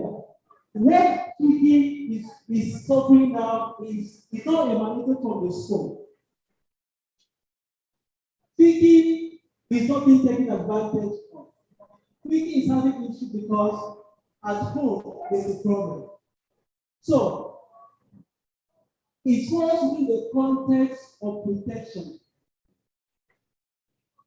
Why is not within the context of protection policy? Because even though the school have no hand in the issue or what happened to her, but the school action from the teacher, the teacher never take, the teacher didn't put instead of beating her for not being done in the school, but rather they follow the process approach that is safeguarded by referring her to the leadership unit, which is that the safeguarding that safe space that we're trying to put in school. It's also been given like that. When the issue like this comes up, it's people to that unit, not just the girls that boys too, that also go the same, and the boys. So there's two. So boys also have the issue. So when it happens, from the action of Miss Ayo, the action of Miss Ayo that we are looking at, I don't think they are together now. It is the action of Ayo we are looking at from the point of Ayo's action. Ayo never treated Vicky like master or approach. So if Ayo has accepted beating Vicky for not accepting, I thought that is something like something or talking on the school level, but then no improvement. He then reported the issue to the school authority, and thinking was prepared. When they saw those never in anywhere, this escalated trying to like send out of school, but they refer out to the people that can handle that. Now, the beginning of the country to find people discovered that a president had come to our home. Now, can we go back to the last 50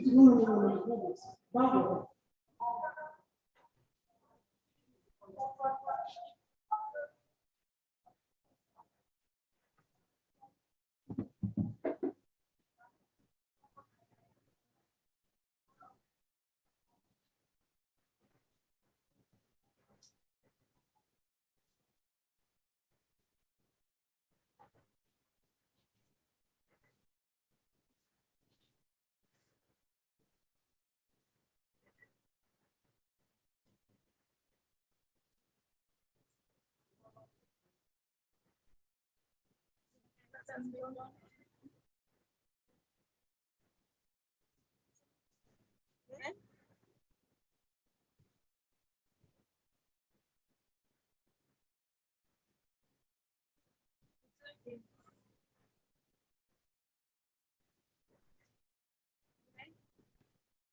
Try to go back.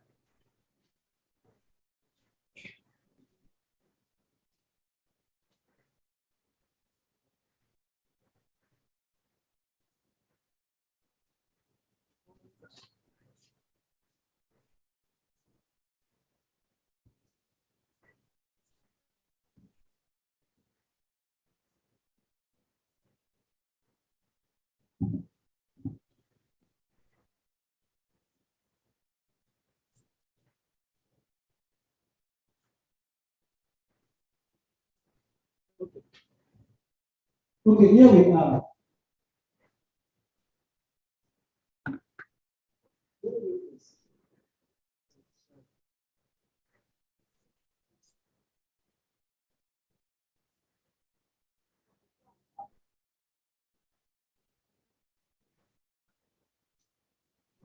Look at this. Are we there? Can you see my pointer? On the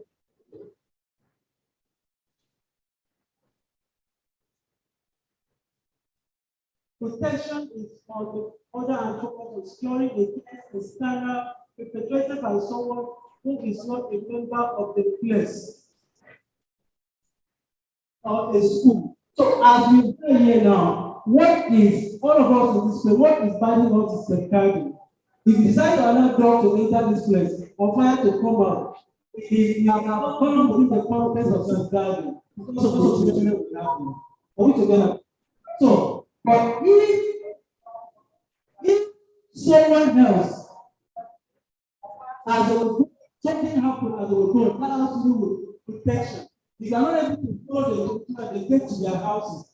For instance, the school have a school or some type of material. If the school is not ensuring that driver is not drunk, why can't the children? It's really the context of safeguarding. Because the driver is a member of the school, a staff of the school.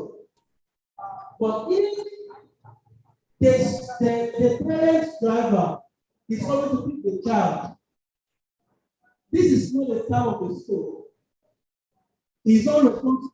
He's not being responsible by the school. He's an external person. Whatever will happen is really the context of protection.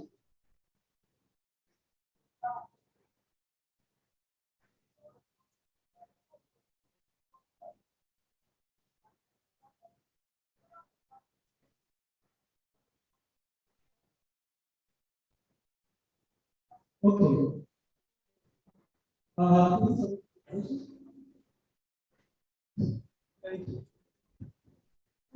Thank you for that. I think before we go to the laws on the need to do the creation, icebreaking section. Please ask her, she has to listen.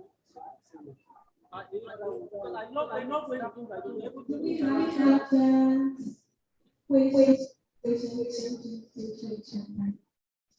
question time? Please, the survey regards, behind the six, please sheet of paper.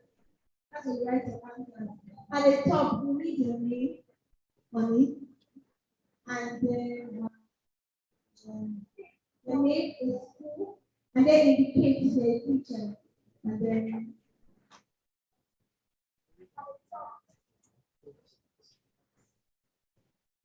okay, so in the absence of question, we're going to the next part that we have online. Who will be taking us adolescent.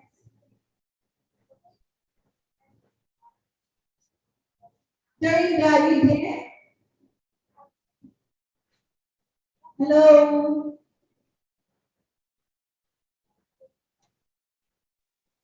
Yes, I'm here with you. All right. We are now in section. So we will do a brief intro about her. Yes, I'm here with you.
And let me do an introduction about Dorinda. Dorinda is a graduate microbiology and a master in modern health. She is a member of the Nigerian Red Cross Society and presently is the first responder to sexual and gender-based violence with Nigerian non-governmental organization Equitable Access Initiative. She is also the studio manager of Niger Radio at online outreach of organization, where she is the host for the health newspaper review shows, which holds every 9 a.m. from Monday to Friday. And she also hosts the A to Z of sexual and reproductive health show. She is also the advocate for gender equality in Nigeria under the Girls Not Bride and has been collaborating with and supporting the National Commission on Ending Child Marriage in Nigeria. So, Dorinda, we are to have you. Hello. So, she will will be taking us on, I don't know.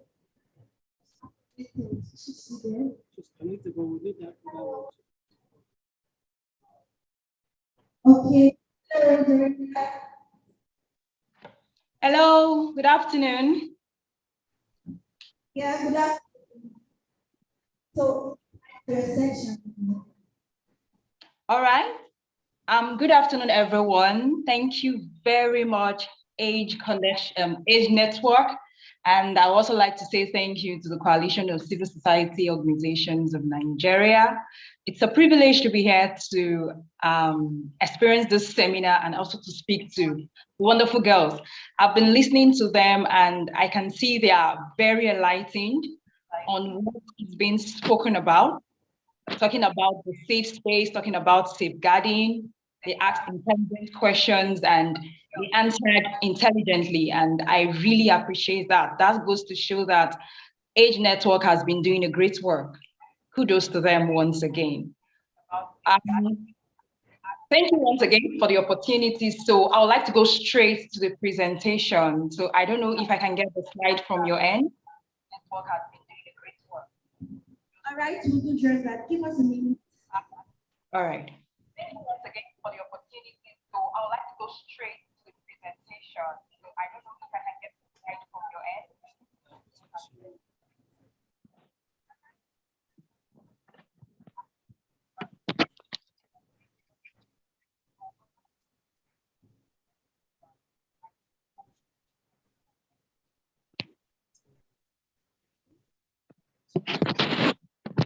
All right, can I go on while you try to get the slides on?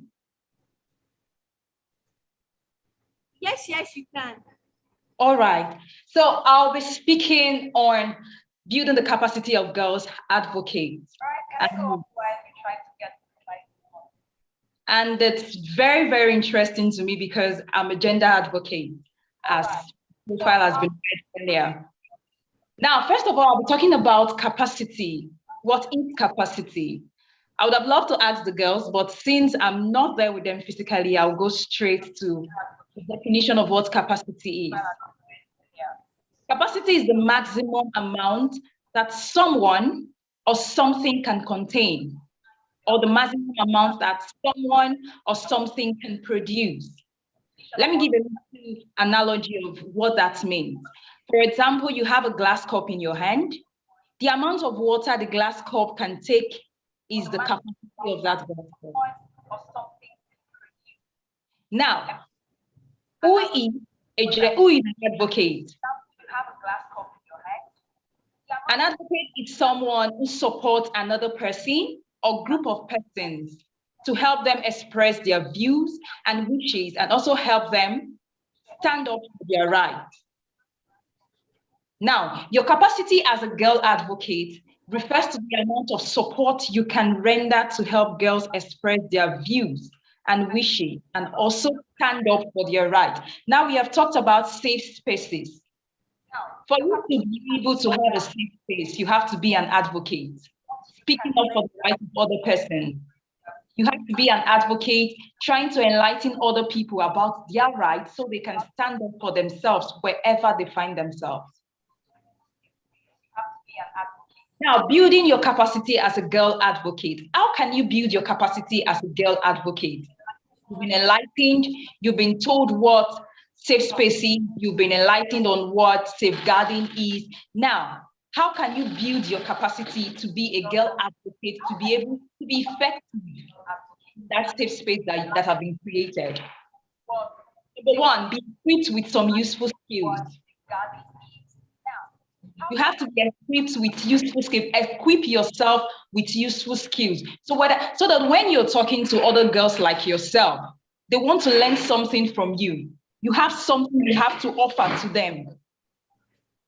Now, getting some skills will help you find your voice, improve your confidence, advocacy skills, and technical knowledge.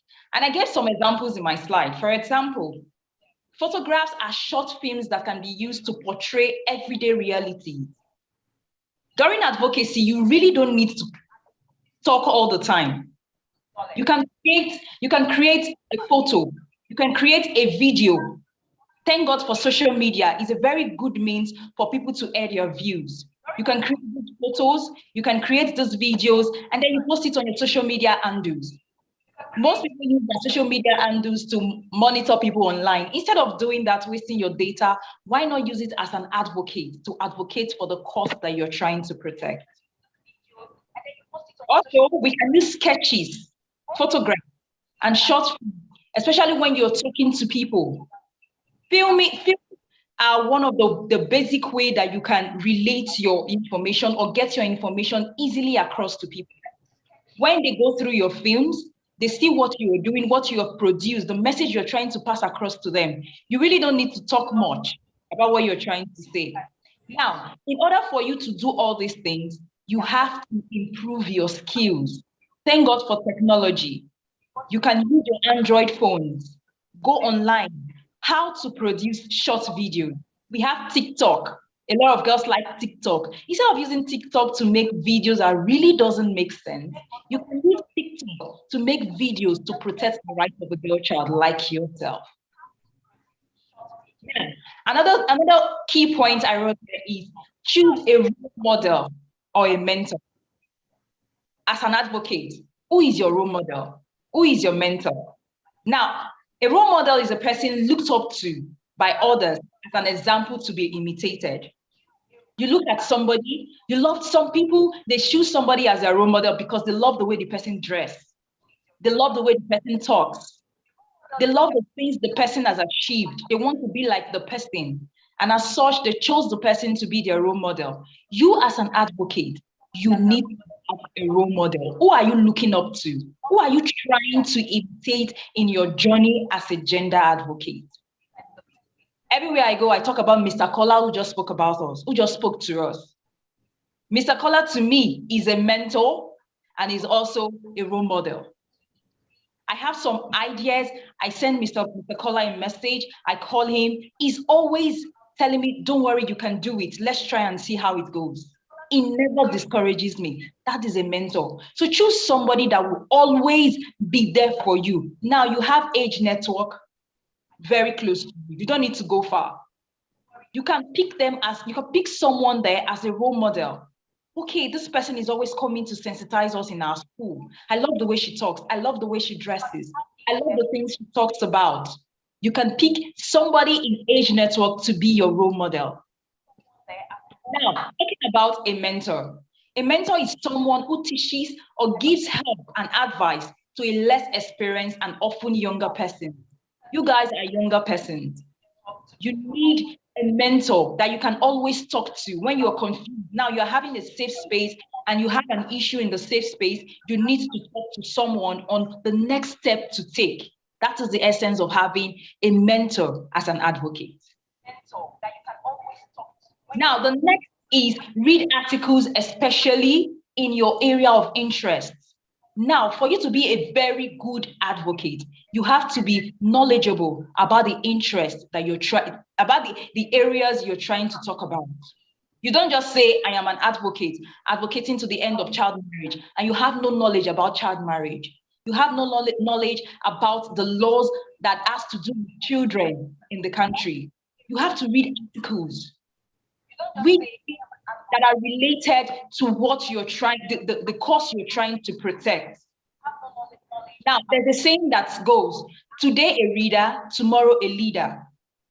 Simply means readers are leaders. So the more you keep on reading, the more you keep on knowing.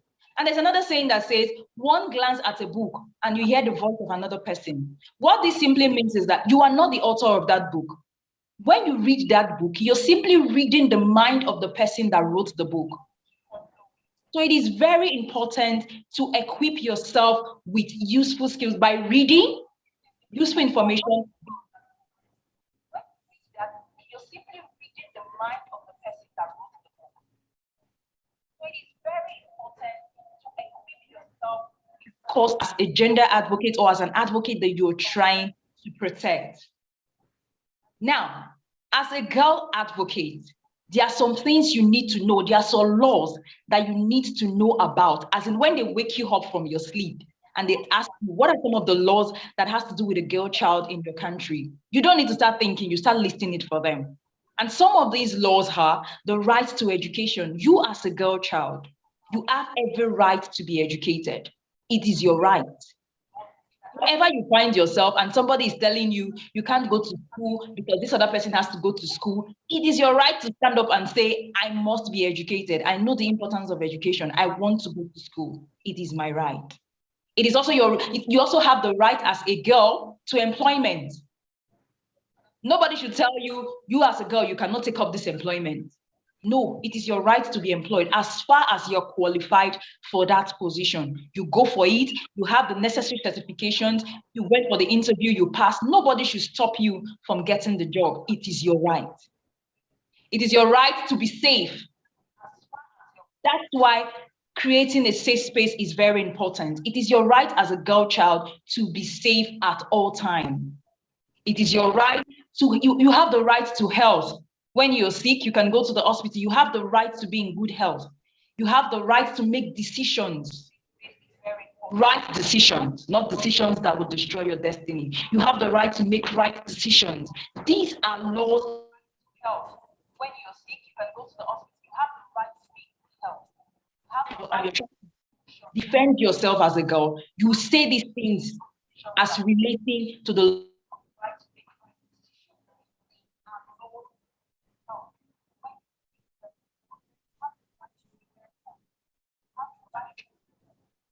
yourself as a girl. You say these things as relating to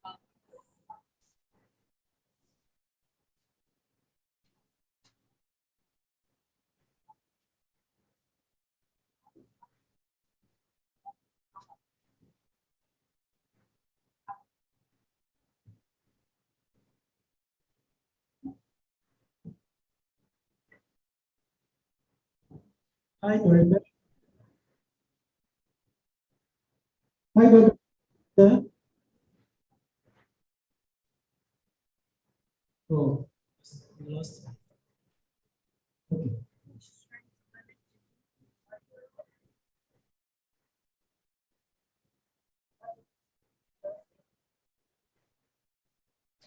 Do I now? Hi, Doreen.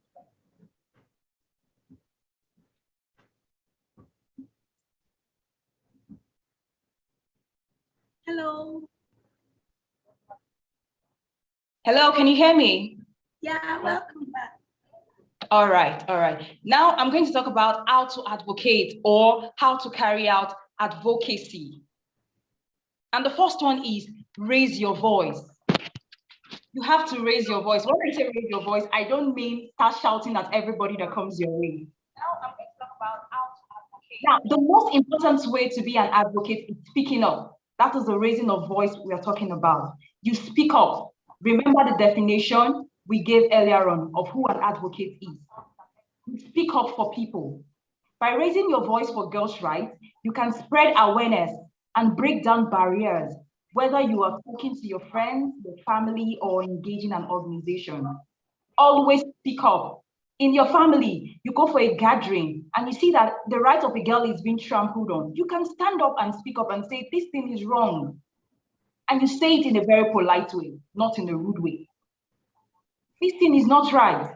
This girl has the right to do whatever she wants to do. She has the right to make decisions. That is the work of an advocate. Even in the community, in your school, you can raise your voice and speak for other girls alike. Do not allow girls to be trampled on where you are. Speak for yourself. You go to the ATM machine, you want to withdraw money, and then somebody is telling you, you as a girl, you have to wait for all the guys to withdraw. You have to speak up and say, no, I was here first, and I'm going to make use of my turn. That is a girl speaking up for rights. Now we have get involved. Try to step out of the crowd and take that decision that will lead to the change you seek. This morning I was reading Premium Times and I saw where they said 24 women are going to contest for this gubernatorial election to become governors in their state. Women stepping out of the crowd. If you look at the political space, we do not have much women, but right now they are beginning to come out. Even in your school, Come out and say, I want to be the senior prefect. If maybe peradventure, it used to be a guy, a boy that is always the senior prefect and the girl is the assistant. You can come up and say, I want to make the difference. I want to be a senior prefect. What stops a girl from being a senior prefect? You can make that difference. You might not get the immediate results you're trying to get, but with consistency, definitely you're going to get to that place that you desire. Now, educate others. This is Age Network, sensitizing you on various aspects of the child rights law. Get to know it. Why keep it to yourself? When you get home, sensitize mommy, sensitize daddy, talk to your uncles, talk to your brothers, talk to everybody wherever you find yourself. Talk to people, tell them about the laws of a girl child, that the girl has a right to live, to express her feelings, to education, and not to be married off at a very young age. It goes a whole long way. And then join the conversation. Just last year, December, we had the 16 days of activism, and Age Network was very active. They called on people who have experienced sexual violence to come talk about their story. They help to amplify the voices of those girls. This is exactly what joining the conversation is about. Even if you don't have a story to share, and you have a friend who has a story to share, you can help that friend to speak up. That is joining the conversation. Now, give to the cause. Sometimes some persons feel, you might say, I don't have anything to give. I do tell people, nobody should say they don't have anything to give. As a human being, we all have something to give at a particular time. Wherever you find yourself, it might be on the road and you see a girl like you who is hungry. Nothing stops you from buying a 15 naira biscuit if you have, and give to that girl at that point in time. At that time, you are supporting the cause of helping a girl child. I end here today. I want to say that it is important that girls know their rights. Girls and women, it is important that we know our rights, and we should all work together to stop violence against women and girls in order to have the full success story that we see. Thank you so much for listening.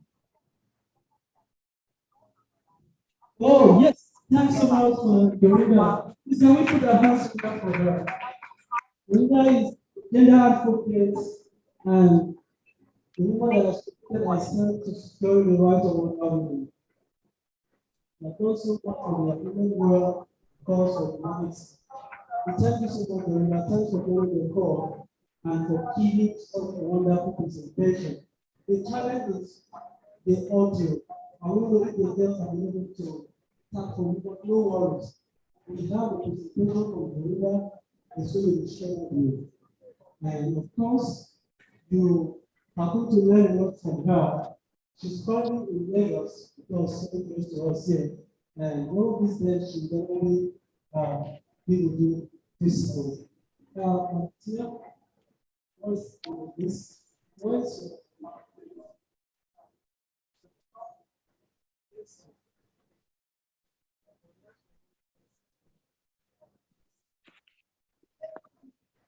Really sorry for that. I'm supposed to be taking a break, but so shortly, just 2 minutes for them to arrive. They took the other side. Okay, so we are to that section. question of advocate?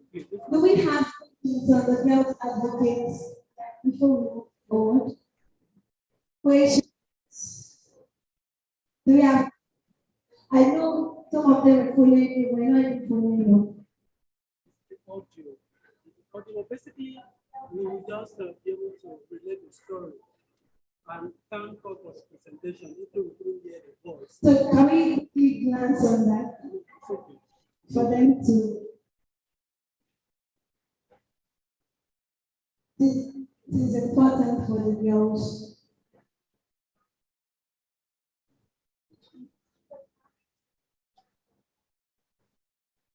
Okay, she spoke on building the capacity of girls advocates. And then next slide. Please, can you remove that stuff from the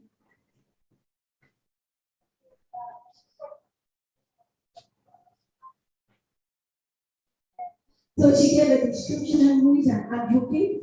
It said an advocate is someone who supports another person or group of persons to help them express their views and wishes, and also stands up for their rights. Your capacity as a girl advocate, the amount of support you can render to help girls express their views and wishes, and also stand up for their rights. Next slide. She also building a girls advocate. You will have a clear picture to equip with useful skills. One, that's one, to be equipped with some useful skills. Then the next is having a photograph and short making. So basically what she said there, you have a cell phone, some of us have phones, and then also if you don't have. So be an advocate, so have to video. You can say just the record whatever is happening around your environment. Maybe advocating for somebody that has been abused, fellow girl, and all. So you can always do the recording of that and do what share on social media to promote. Then you get others involvement with.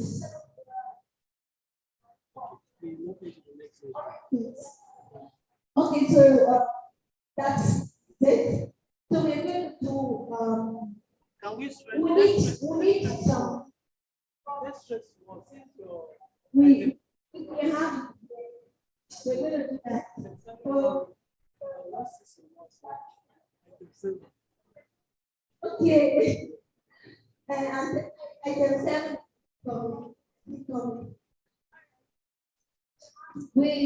are we done with the survey, please? If you're done with it, just submit. So that we move to the next section.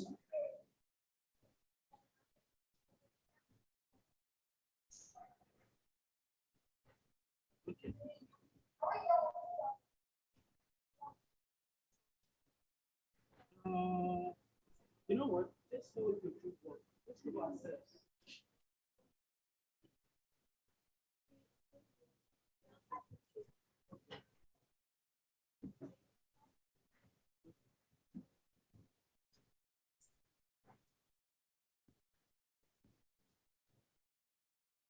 Are we done with the survey?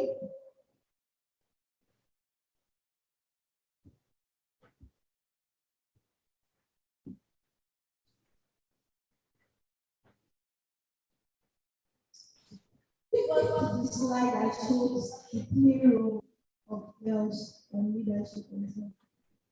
So 3 girls that are needed to exercise leadership power. Just as easy to play it on your own knowledge. Maybe you can play like a debate on leadership, like quality and all.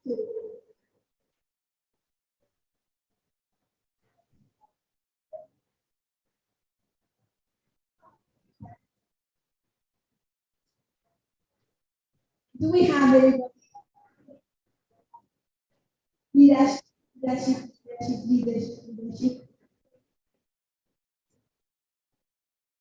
Girls advocate, I'm here. Okay. We need 3 girls.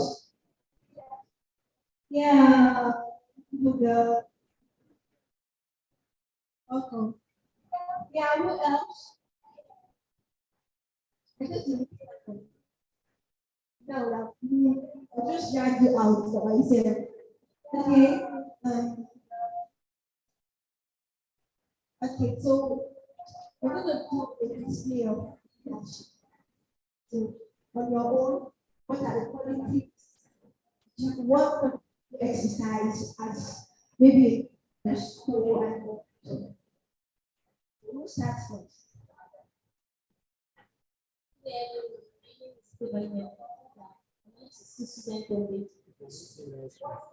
A leader must possess knowledge and understanding. He or she must be able to understand the needs of his follower and also be willing to accept the circumstances that come with the role and power. Thank you. Good everyone. My name is from Elias of Gracie College. A leader must possess the ability to understand he or the follower, the way he or she feels, the way he or she is understanding, and must also possess the character the follower for follow. For he and his follower to stand with that and be the kind of role model I want to follow, the kind of environment I want to become. Thank you.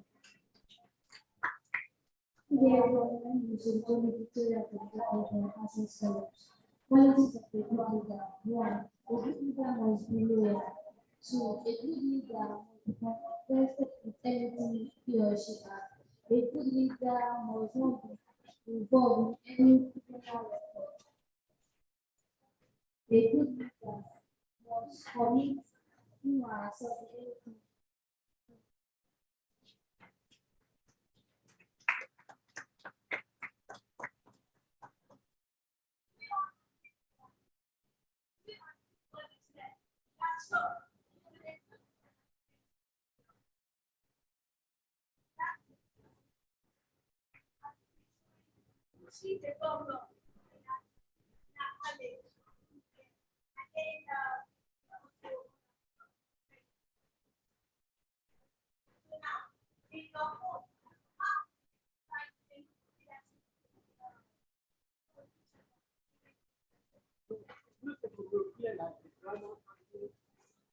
Directing on somebody to this one is one person who does somebody what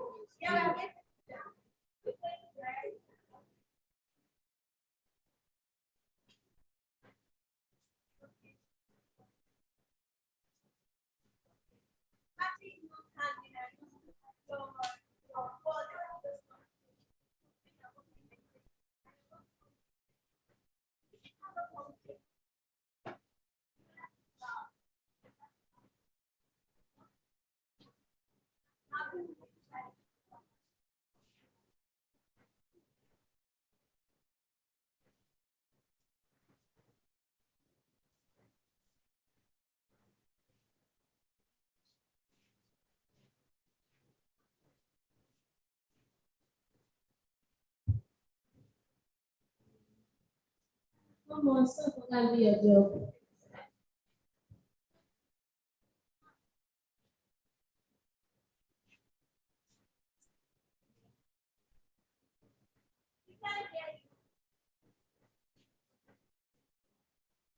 I'm sorry, sir. I'm sorry, sir. Sorry for yourself. Sorry, sir.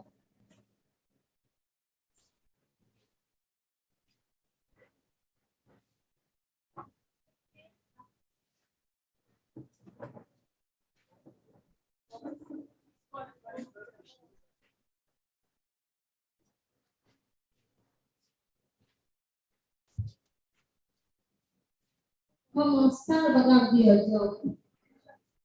Sorry for yourself. What should I do, sir? Get the office. Next time. 1 second. Let's work today. Traffic. I was also in traffic, so don't give me those excuses. Sorry. Okay, get back to work. Man, the government is going to yes, they are feeling the tariffs. Okay.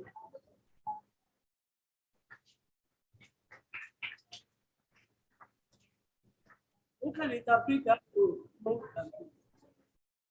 You know how boss. I have a boss of a boss. So when you see a boss of a boss, you know that the boss of a boss.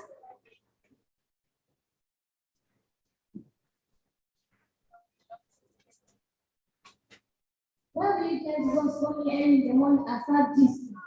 When you know that when you work or go get your salary, get back to work.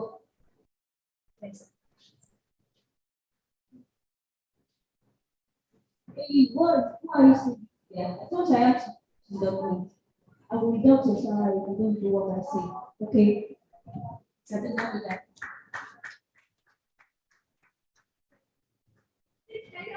Yeah. Well, so I really admire you all. And then please, in hand of applause to our teachers. That we if they did not teach you, will not be doing this. So thank you very much. Now, I want to boldly tell you, as the same girls coordinator, I'm happy you in my team as one of the girls advocates, and also you represent your schools during our quiz competition. Please appreciate them. So now to the floor. Please can you go back? Do we have any other person that wants to exercise leadership? You know, it can be on anything. I mean, like, you know, some girls are very arrogant too. Like, you know, just come and say, because I am a GXP. I should now come. All these girls, you are equal, like same school, and then you just come and begin to look, because they gave you one tag to be as GXP, or health preferred, or clinical, come and say, there's some far to go exercise. Because when you do that, it will react to tell on you. Okay, so we need some other girls. Yeah, come out.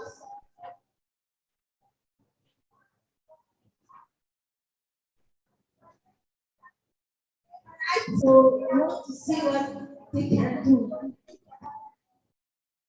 Now, what does a good boss do? A good leader, a bad leader. That's what we want to hear first. What are you guys doing? Are you alright? I'm going to do what I think to do.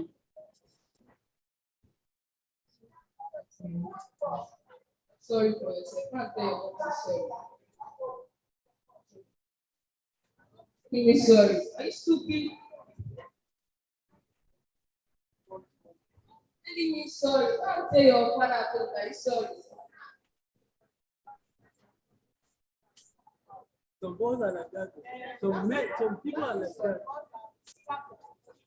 Yeah, they do that. As usual, a few bunches of idiots just standing there gossiping unnecessarily. Do you know what it takes me to build this place? Eh? I think your daddy have that money. Will you people be working on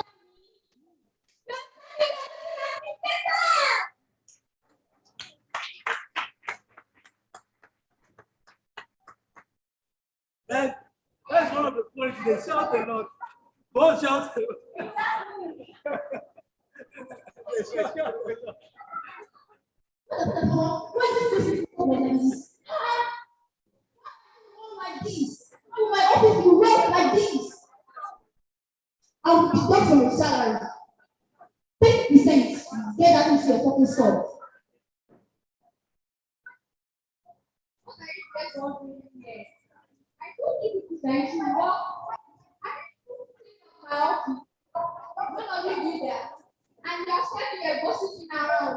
Do you know how it takes for me? I work hard for my money. If you don't want to, please go back on my work.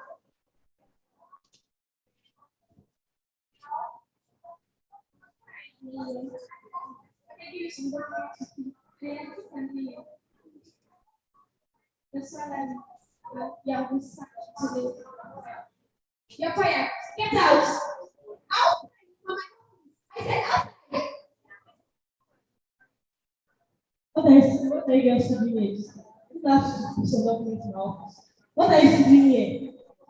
Get out. Get out.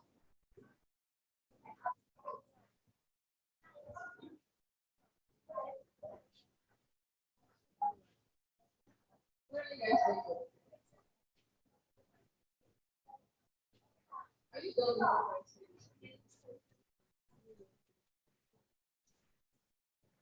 Please, please just do it. Good morning, guys. How are you? Wish you a happy day. I really want to ask you to do Sister Titi. I want to be Erica. And you, oh, thank you so much. I love your cooperation. Please, I want you guys to know that if you continue in this way, this organization is going to be highly recognized and went over. And I want you guys to remember that whatsoever you do to me is what those that work under you do to you. Thank you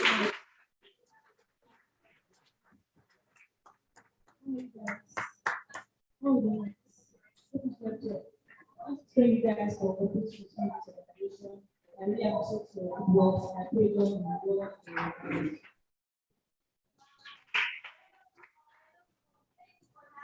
How you doing, guys? Our cooperation has really helped us a lot.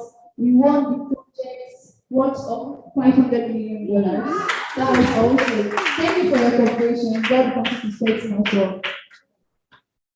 Please appreciate them. You can see that we have the bagpipe. Please clap for them again. They are wonderful girls. You are all going to be part of my team of 10 girls initiative, 10 girls school club. So you are taking part now. So I will need your names. Those of you that participated on this, I will need your names specially. All right. So we'll also be having a quiz competition coming up soon. So we'll be having you all on that. Then I will love to emphasize on that leadership. You can see in a workplace, the workplace is not a place you say because I am the boss. Everybody under me should be believed. Make them look superior. That's what some bosses do. Like I am a leader because I am a leader. Everybody working under me should be under me. Nobody has a say. Whatever I say must be done. Whatever tasks are assigned must be carried out. Even if you're having other things. Because I've just mentioned, hey, Rebecca, do this. You have to leave whatever you're doing and jump to it. Without that, you can be scolded or even sacked. Some of them go to the extent of beating their staffs. Yes, they do that. Those rude ones, they do it. And even you see some insulting, you just call in the morning. None of them will even have to even sit down when they are just like from that place, everybody's already standing, waiting for God to enter. Please, you don't have to do such. As a leader, you have every right to make yourself also equal with others. We are all human beings. And of course, we make a mistake. Sometimes we might be overwhelmed, like me, and other colleagues. You might be having other tasks. We have to speak with you now. We are having some things left undone. Don't expect us to come back and imagine our madam will just come in. Hey, Tina, I really don't want to ask you. But so everybody needs to feel comfortable, even working with you. By the time you appreciate them, you are giving them room to be closer to you. And there's no way you want to do anything, and you ask for suggestions from them that they will not do for you, or even support you. So it is the warm welcome you give to them that helps them to do what? To be productive, be more productive, not working with fear. You don't have to put fear in them, especially for the females. Imagine having a boss that is female and they feel like this girl, no, like in terms of payment, they feel like the boys are doing more. So since they are doing more, we should be paying them more than the girls. That is one of the things. Some of them see that, okay, this one does not have a graduate certificate. But I'm not going to university because she's an SSC. So even if she's the one doing majorly all the work, she shouldn't be promoted. At all times to complain about what that person does.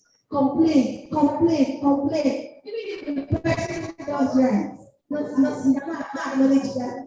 But when the person, a little mistake, slip up, and even with school, sometimes, see, I've seen a case whereby a boss, we have been working with several people.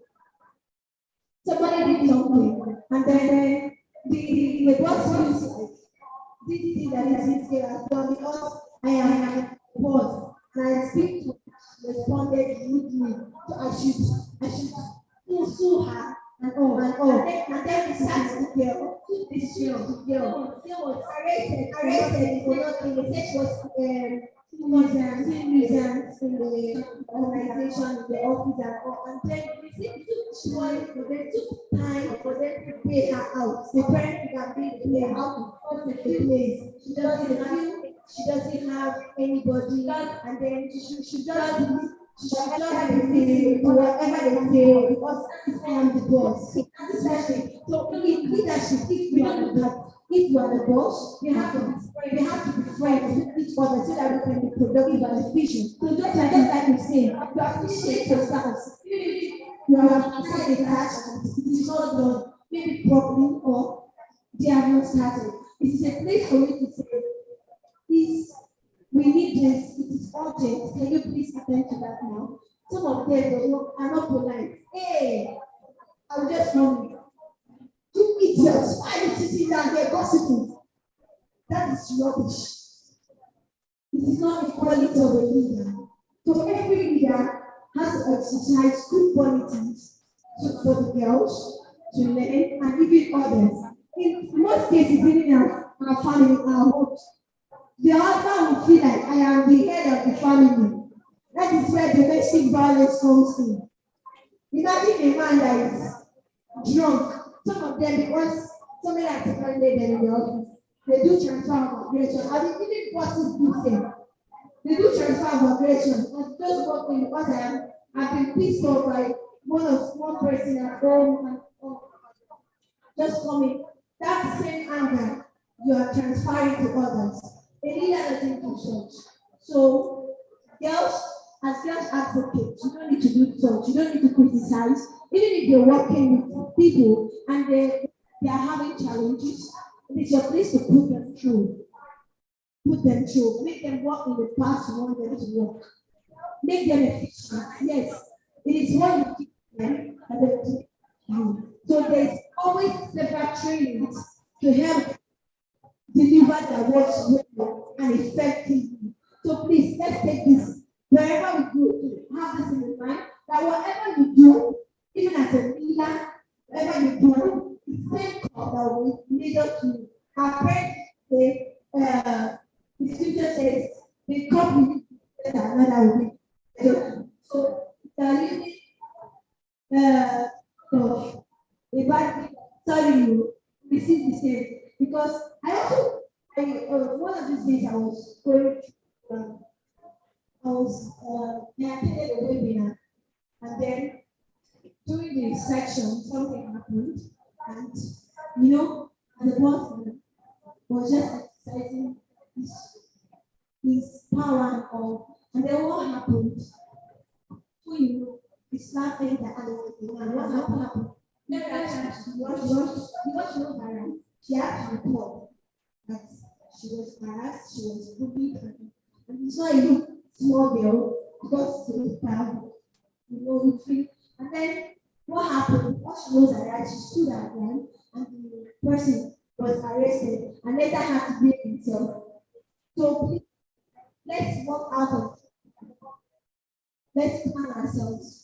And then I don't know if our teachers had any additional to that leadership. Any girl has contribution? All right.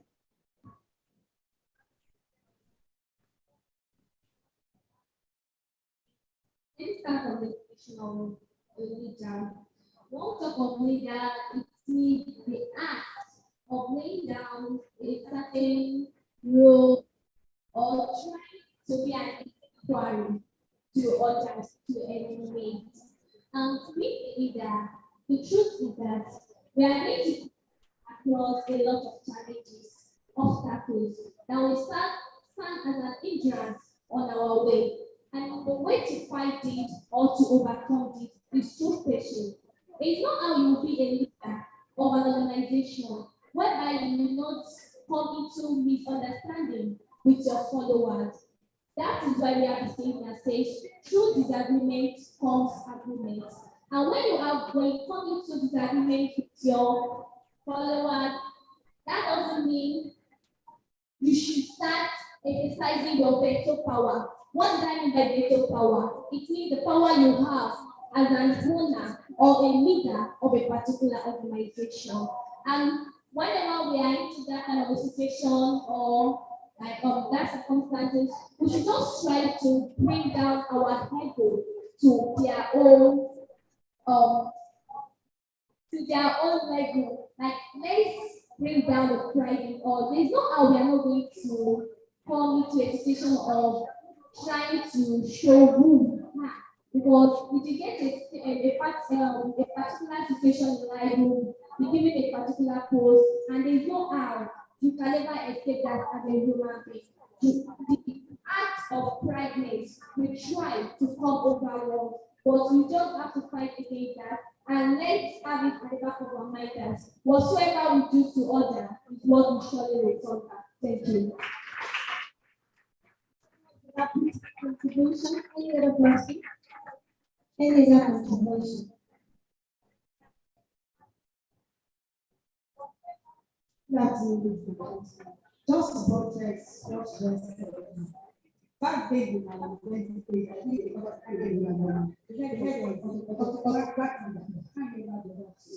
but in nature leader, like all successful, carries to as a leader that really high and is for God to failure. They will make reality possible as a living. Thank you. Much another person.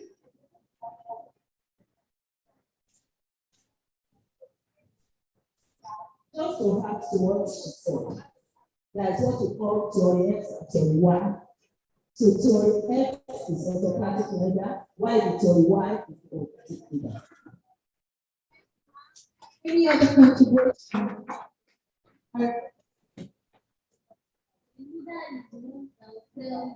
That will be peaceful. The leader is the one that will want us to teach his followers. Thank you. Any other question? The leader is the person who leads people and followers. When you are a leader, you don't need to proud. You don't need to be proud or arrogant, because when you are proudness, it can bring backwardness. And when someone has backwardness, either moving forward, there's no anything to do about it than backwardness. And when you are a diligent person and you are compassionate, you can then you become success. And the meaning of success, S stands for see your goals. U stands for understand your practice. C stands for play your mind with self-doubt. Another C stands for quit your mind with self-doubt. X stands for show. X stands for see or practice. And another X stands for show the world you can do. Thank you. Thank you very much for that contribution. I don't know, say, for success. Thank you.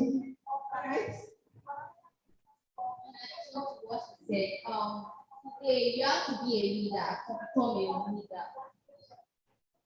Yeah, thank you very much. You have to be a leader to become. Yeah, it's very important. If you're like, I know you. That is one thing. A lot of us are just too temperamental. Like, What you said, a leader must be a polite person. You must be honest with whatever you are doing. And you must be frightened. You must not be frightened with whatever you are doing. Because whenever you are frightened, it's not happening because they will say you are about to lose by your life. But whenever they say you back, the life, what is your life? What is your life? Because if I do not say that, you have the right to come down. No good. But it's not good. That goes for the example of one or two. But that doesn't thank you all for that In addition to what she just said, a good leader has to be humble, and we have to be humble. If you want to be successful as a leader, you have to be humble. And a good leader has to carry everybody along in an organization. You only have to work, to have a listening ear. You listen to everybody. Listen to everybody. You listen to every of their opinion. Only your own best. So you have to listen to other people's opinion. And a good leader also has to become caring. Oh, you have to be caring. Because it's very easy to get that people who respect you, who just be a caring. As a good leader, you have to carry everybody along in an organization so that everybody can work well. I also have to be a role model. So that yes, if you say, oh, I want to be like this person, yes, I want to be like my MD, I want to be like my manager. Why? Because for his character. So you have to your character, you have to be a role model that everybody can work and create in an organization. Thank you. A good leader is the person that's supposed to listen to workers, listen to them so that the business will grow up. Example, you see that people will come that this company is a good company. Let's go there and buy something. Then that data, a bad data that needs listening to them.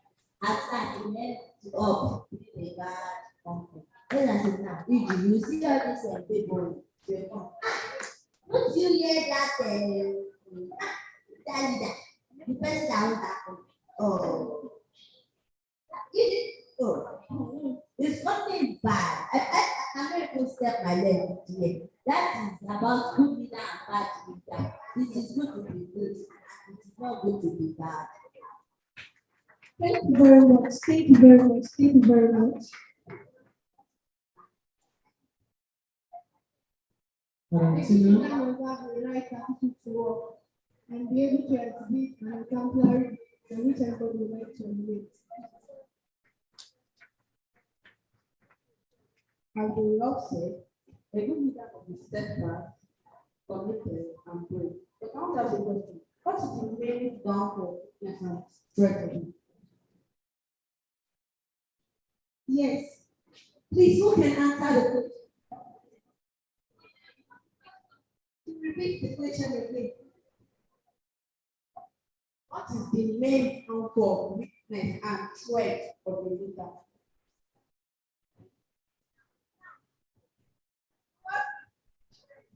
False on this one. Strength, strength, and then weakness. That is SWOT. SW. S stands for what? Strength. Now W, the weakness. T, the strength, and then the O is what? Opportunity. Thank you for that. Okay, so on break level, we're still going to interact more. I shall break. I know. Okay, so question of that. So you come and give us answer to that before another person talks. You want to give answer? A question, please. Let's have our lunch, please. Let's have our lunch, please. Let's have our lunch. But then you answer the question. Not my work. Shop and So the question is, what is SWOT of a good leader? As in one of the downfall, the strength, the weakness, overall, in all, it's about the downfall.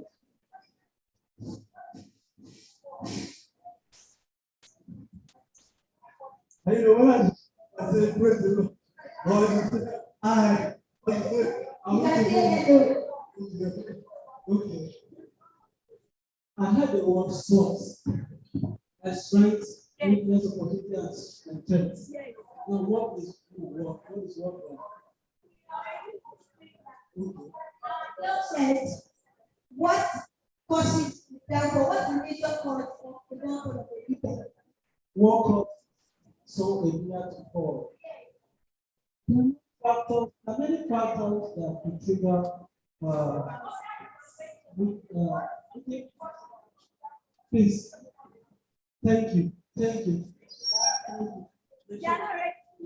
Okay, so when you talk about big threats, so now we look at it about when you talk about leadership, from looking at it from the bigger perspective. Let's look at it from your perspective, from your level, because leadership starts from your home when you start leading the younger ones. So the first thing that can actually cause the downfall of anyone is pride. So when you talk about when a leader is proud, then he's going to fail. The first thing is going to fail to listen to advices. Then he's going to fail to collaborate. He's going to fail, he will fail to collaborate, he will fail to listen. And all these things put together are those things that can actually fuel success, so to say. So the beginning of the downfall of anyone, whether you are a leader or not, is pride. And so once pride sets in, the person has to fail to listen. They fail to take advices. They fail to take care of their subordinates. And once you stop all this, then just think about the beginning of your downfall. That's the reason. One more please. Any contribution to that? She had just spoken it all. Which has said it all. This is beautiful. This is beautiful. But the thing is, there are points that the leader was on the ground before he or she would fall. There are pointers that indicators that no matter what happens, there are indications that something will go wrong soon. So you have to work on that and address those loopholes. Okay. Please let's take a long, please, so that we can go into the next section and wrap up the workshop today. We'll take it from here to our various schools, and I'm also invited. But you should tell us that anytime I have a commitment to do this, I want to always feel on top of the world. Yeah, you're going to ask questions. But let's ask the question. Please let me now go. Say something about leadership. If a leader is good leadership in an organization, even patronize the leadership from right to left, from there to everywhere, people patronize the company. They will say good thing about the company and everything. Thank you. Said a good leader. When you have a good leader in your company, in your organization, you have other people, and then there will be referrals. Yes, people can refer people to you. But if maybe you are rude, one time you might even react. You know that arrogance, that type of pride in us. We feel I am top. So even if you are on the road to see anybody, command the person, not knowing who is going to be your support tomorrow. So it is very important that wherever you find yourself, display what good qualities, either as a leader or as an individual. So we have 5 minutes to eat our food before. we have been to have work and talk. Let's walk and talk. Let's walk and talk because of time. So, beautiful. I was very excited this time. Okay, yeah. So we are better than we walk and talk now. You want to say something? Please, this is your moment.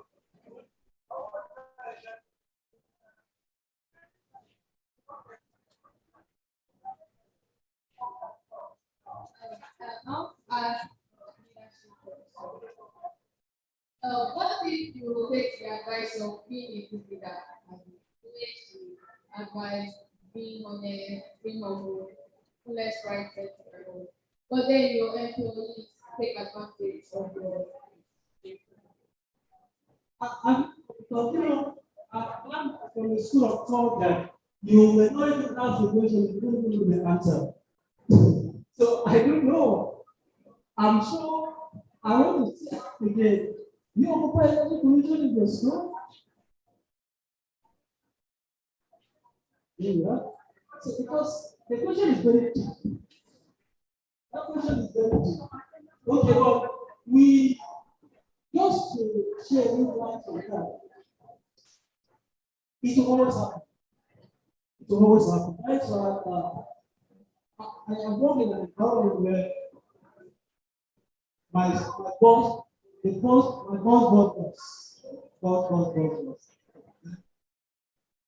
You can be talking now. It's showing the conversation now. And then he cannot talk to you. And then you're talking about. For the next 2 minutes, it's off. He doesn't, they're like, it's off. It's not part of the conversation that is supposed to be discussing. Probably two is the third person, but we're not talking. Donor is gone. It's not part of the discussion again. Went through your mind, but have that, I was kind of like, but over time, I don't believe that way. A lot of discuss because the essence is because he knows that during that conversation, he's not like safety. We content and all of that. They just have to take the discussion. And you laugh, but then not laugh, any kind of laugh. So, you know, he's each other will I also come and so that it's very possible to say that this man is but then his house is, I don't know where the land is from. So, what you just said is happens to the advantage. That's why please apologies for those of us that have not received their lunch. It will be 5 minutes. Thank you. No problem. okay, yeah. So what it does, there's not really there. I always think about this because I'm a gender and a province. Yes, I'm advocating for the gender equality and women and for years. So like discussing something like this. As you know, please, I just really want to take this solution because I know we are having a lot of people, but we want to have a good work or a good work on this. Please identify the 17, the UN 17 sustainable goals in number of 10. These are the goals. These are the goals. We are already in the group of the 3 groups. So each group will tell us there are 17. So we are going to pick it as this. 1, 2, 3. Leave the remaining 2. So each group, no estimate. Are we talking about class? Ladies, girls? This is group A. B. Sorry, please. Don't as if it for our transportation. So we need to people before. It's not for you to answer. But I can see somebody writing. Please keep the speaker note. Give the speaker for this. Hey. All the first line to B, the second line to C, the third line. Identify the number and name of these certain development goals. The opinion of the goals of achieved without the achievement of 5. Are we together? What was the please? No, everybody. Okay. No, everybody. The group just keep like 1, 2, 3, 4, 5. Madam, Tina, give 5 to this group. Give 5 to this group. Give 5 to this group. 5.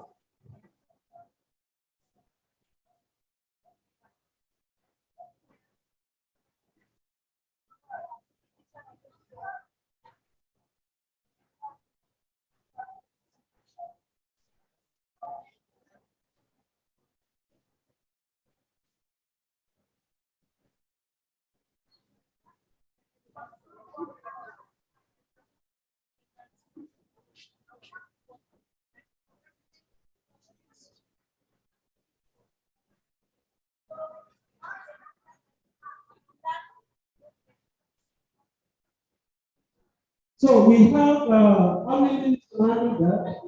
How many minutes to have? Huh? Okay, ma'am. I said identify the UN, the 17 UN, the 17 UN Sustainable Development Goals with name and number. Each of these goals.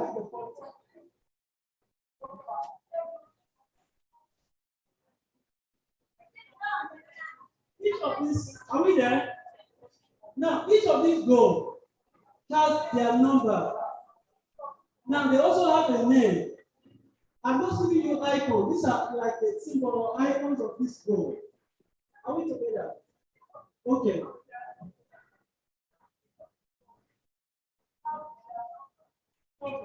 Now, question 2. In your opinion, which of the goals can be achieved without the achievement of goal 5?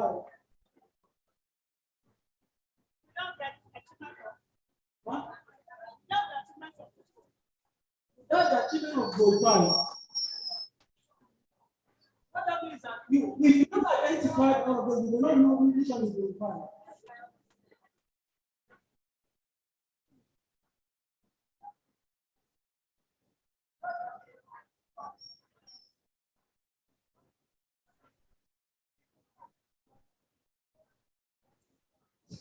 Hello?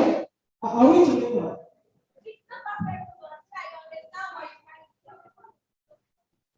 Now, what I'm saying is this. You see, we have that, if you look at these icons now, they are 17. Isn't it beautiful? Now, we are now saying that this identify their name. Let's put name. What name do we have here? Name and number. Name and number. Then, number 2 is in your opinion, which of the goals can be achieved without achieving goal 5? Goal 5. Are we there?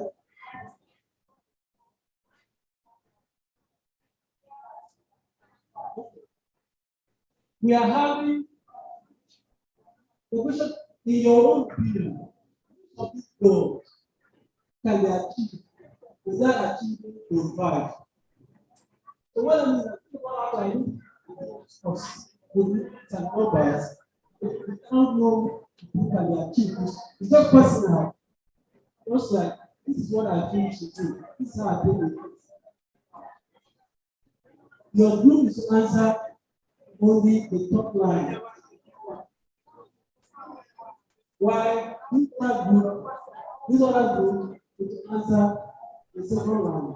And the last group is to answer the first line. Okay.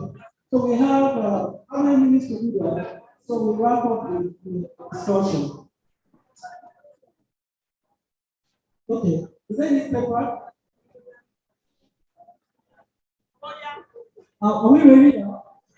Okay, so someone to present for us.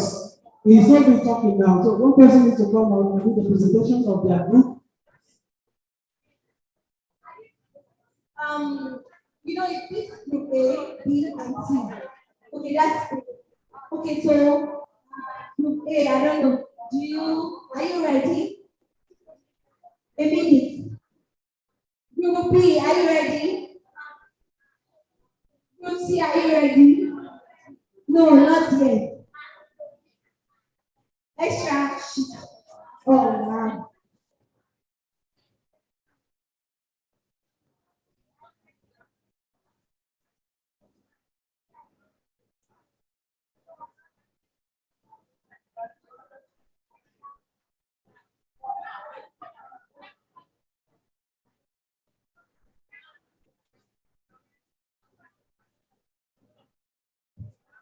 Okay.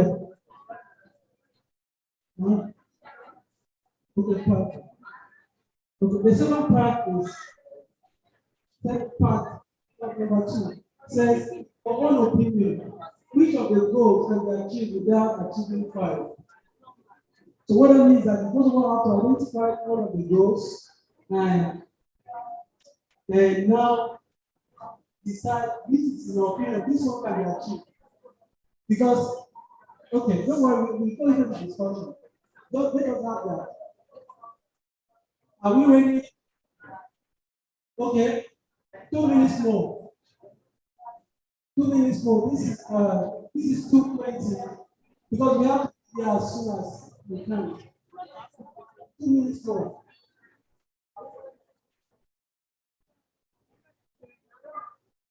Two minutes more. 2 minutes more.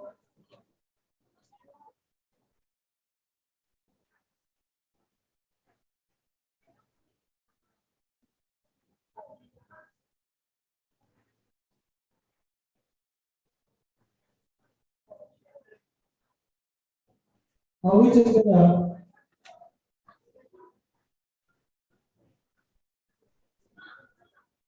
Two minutes more.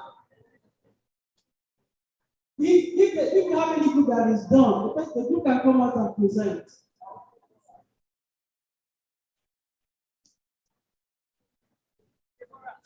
Two minutes more.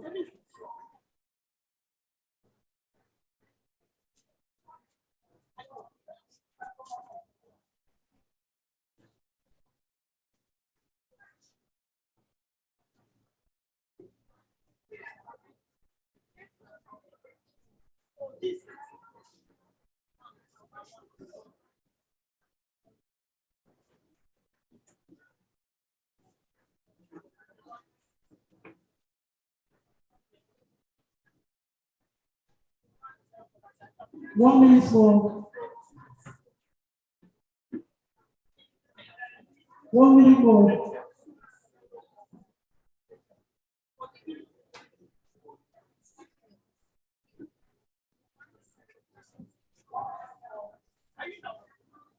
One minute more. 1 minute more.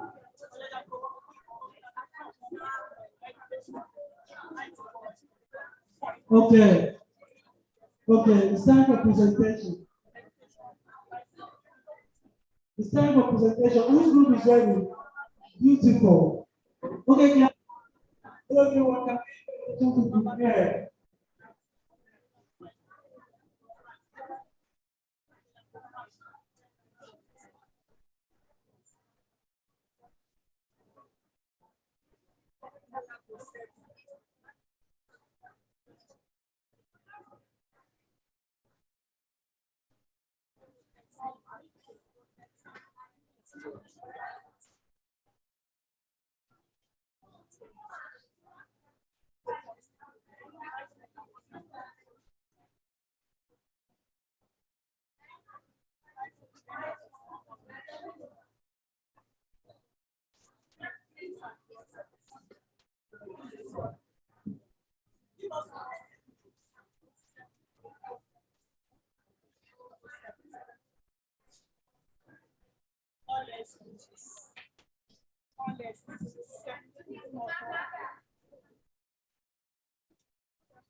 But for quality education.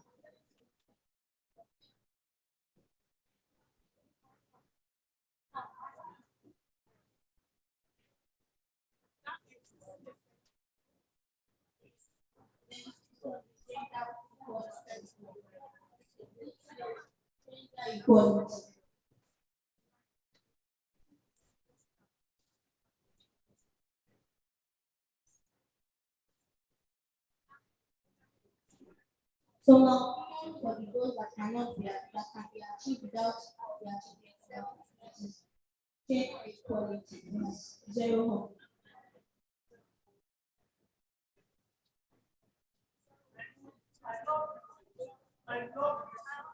I always love museums.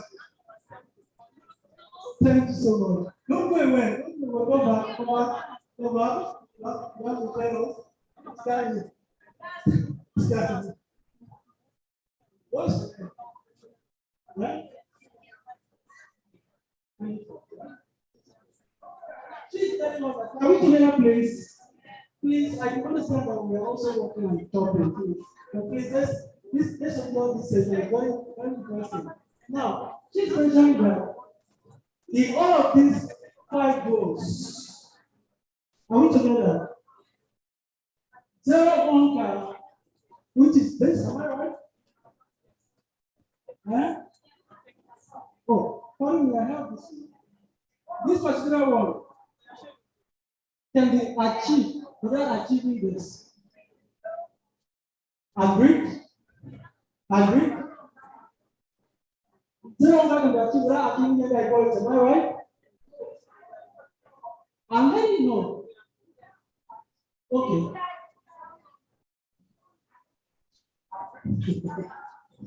Gender equality. This is where I want this program, because we all have 2 things. For instance, let us people do this. We are coming.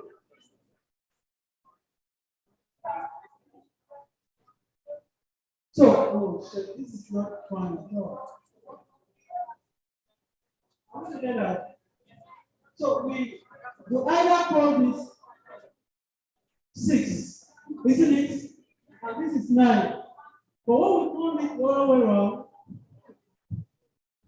So please, group A. Any further anything to add a further opinion? What agree to what you said? Perfect. Okay.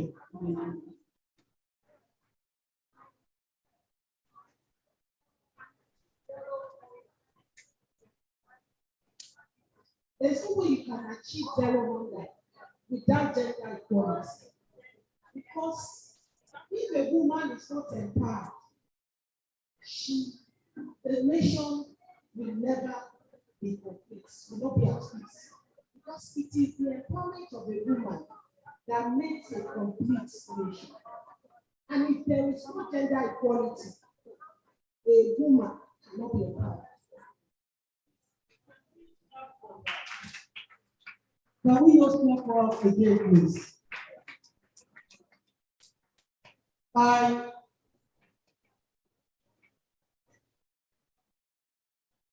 Okay, let's repeat, please.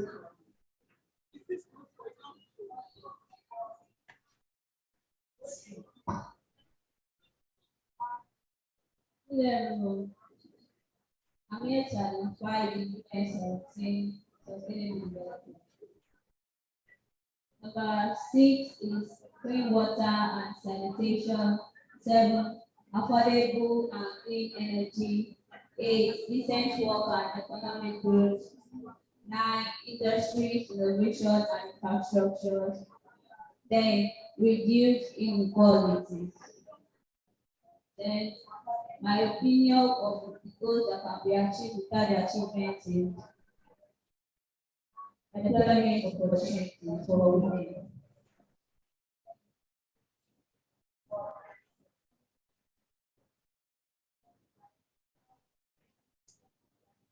All right. You said we lost you, so you're going to go back again. Number 6, clean water and sanitation. 7, affordable and clean energy. 8, decent work and economic growth. 9, industries, innovation and infrastructure. Then reduce inequalities. Then the opinion of which those can be achieved is employment opportunities for women.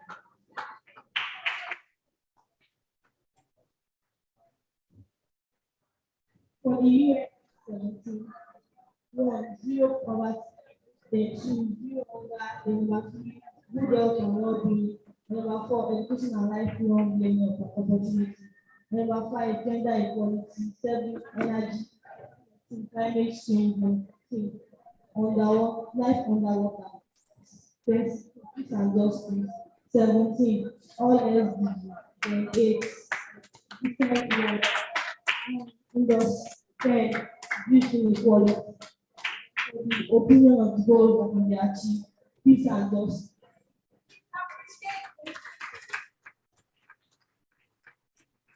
We said in our opinions that in your opinion, which of these goals can be achieved without the achievement of number 5. Number 5 is very important. It's very, very, very important. So gender equality can never be underestimated. Can never. So in all, they have all made their own presentation. So, Thanks so much for standing for me. Thank you. Okay, she mentioned that green water can be achieved. Employment opportunity, which of the goals is that? Huh? The works. Huh?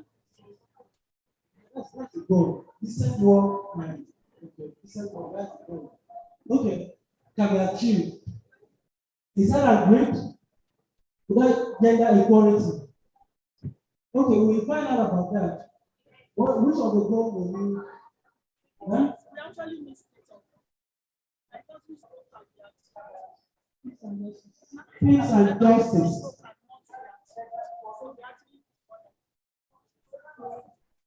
Peace and justice are achieved. Without gender equality? Cannot. Okay. We wanted to see the one that can be achieved because we have our reason for asking that question. So you get it. Are we together about my girls?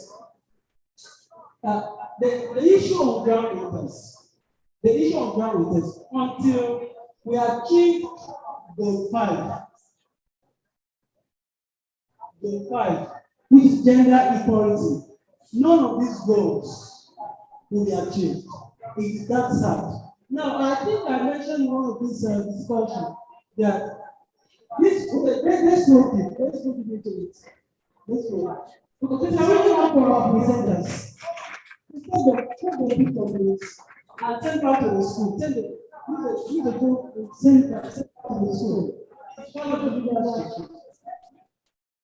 Take the picture, please.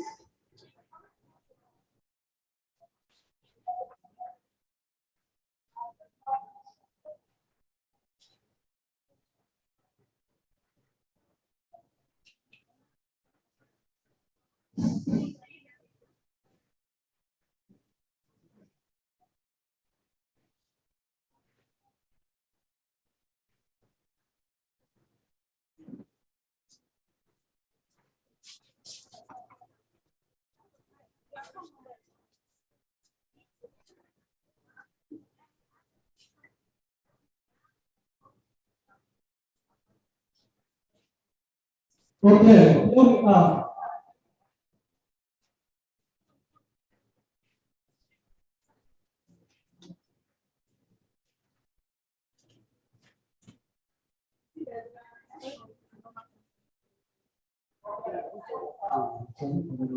Okay, here we are. These are the 17 sustainable development goals. We have zero hunger, and one day, green water and sanitation, ecology, and decent work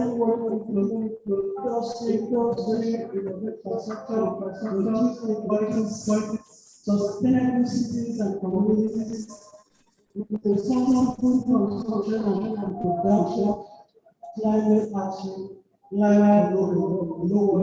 peace, justice, and strong institutions, partnership for the goals.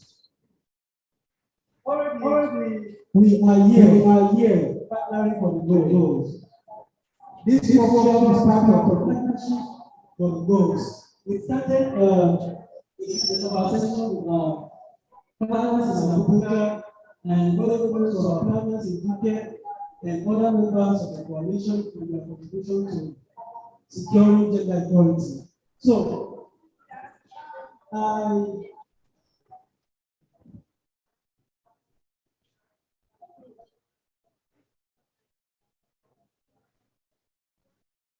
what is our child marriage and sustainable development goals?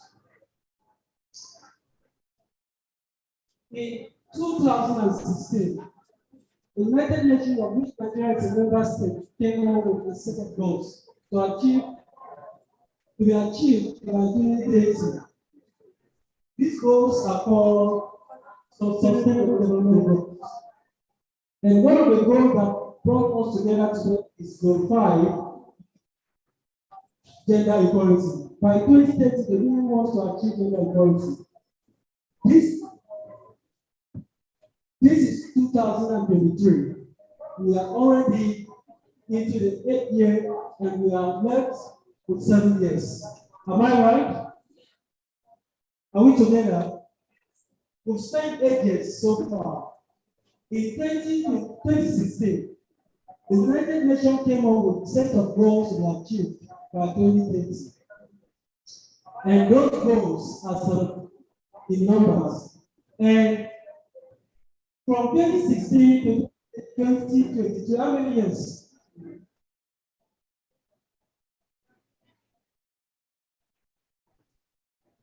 So how many years?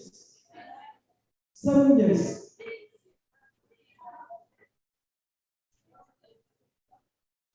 How many years? 7 years, right? Okay, powerful. Okay, so we have 8 left, isn't it? Now, the question that best answers is how do we achieve gender equality by 2030 when girls are being forced to drop out of school, even child marriage, and when girls are not given the equal opportunity and even environment to pursue their careers in STEM. I want to say this. The people that are in this world are very lucky, and I wish my mother had this opportunity.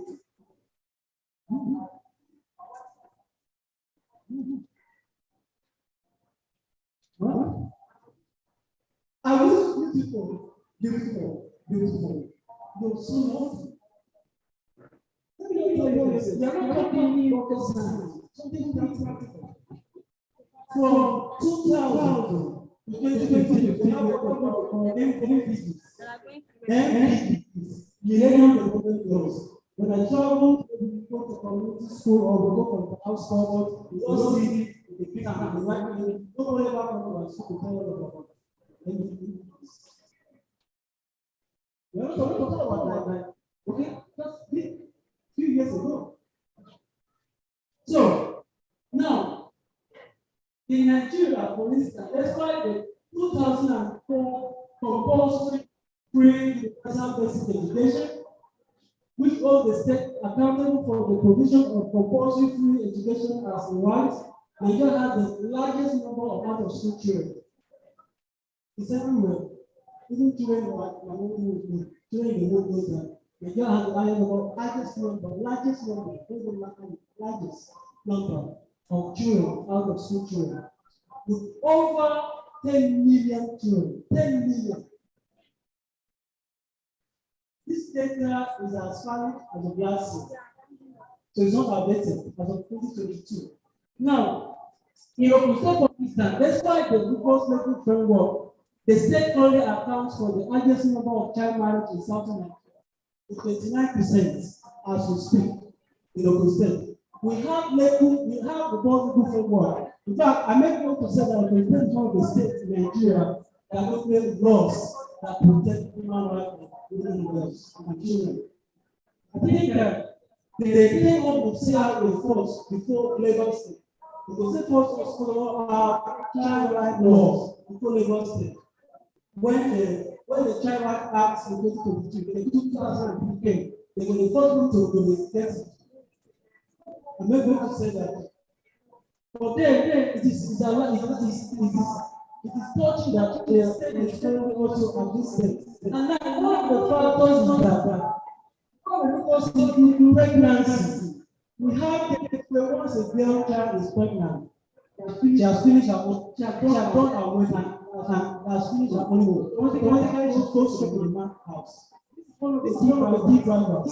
Lack of adolescent pregnancy. There's nothing wrong. There's nothing wrong. There's nothing wrong. In fact, in last year 2022, myself and some of my colleagues in Abuja, in UNICEF, and United Nations Foundation on this same issue. And one of the regional director of UNICEF said something that I will never forget. He said, if you look at the north and the south, one of the reasons why a girl is thinking out of marriage at early stage, stigma or shame. They don't want the girl to either take into sexual act in the parent or carry the come and disgrace the family. One of the key drivers. So there's this misconception not surrounding adolescent pregnancy and body right and autonomy. Now, we have a program we call Belle by Choice. Belle by Choice. Belle by Choice. Where is it? Okay. Carry Belle by Choice. The program is aimed to end stigma. End stigma. I want to tell people, I'm a Christian. I'm a evangelist. I'm a grace of God. I preach, I teach. But then, the issue of abortion will never stop, even among the Christians. We did a study when we came up with Belle by Choice in 2021, and we discovered that 1 in 3 women in our lifetime has decided have thought of abortion or have done abortion. Despite the discriminating laws in the country, women's education of abortion. The same thing with sex before marriage. Of course, that is why we have this program, Sex First. And I really want to appreciate the teachers that have made their time out to be here. Please, thank you so much. Please, can we clap our teachers again? I think the school will take the Ministry of Education for the opportunity too, because it trivializes things that is consuming us. Things that we also that it will never have, but then it's consuming us as a nation, as a state.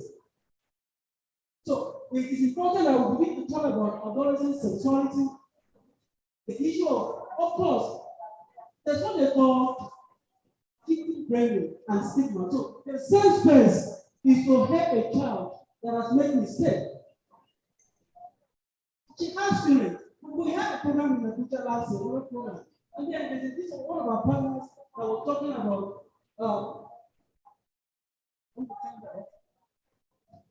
okay. Then the partners came up and said, girls should not be allowed to have sex, and about any man that has sex with the girl should be killed, any boy that has sex with the girl should be killed. But then they asked her. That's a good point. That's a very good point. But you're not addressing the root cause of us. Because girls have feelings. They have their rights. They have feelings as well as a woman. So it is important to discuss the other organization as a people, as a boys and girls.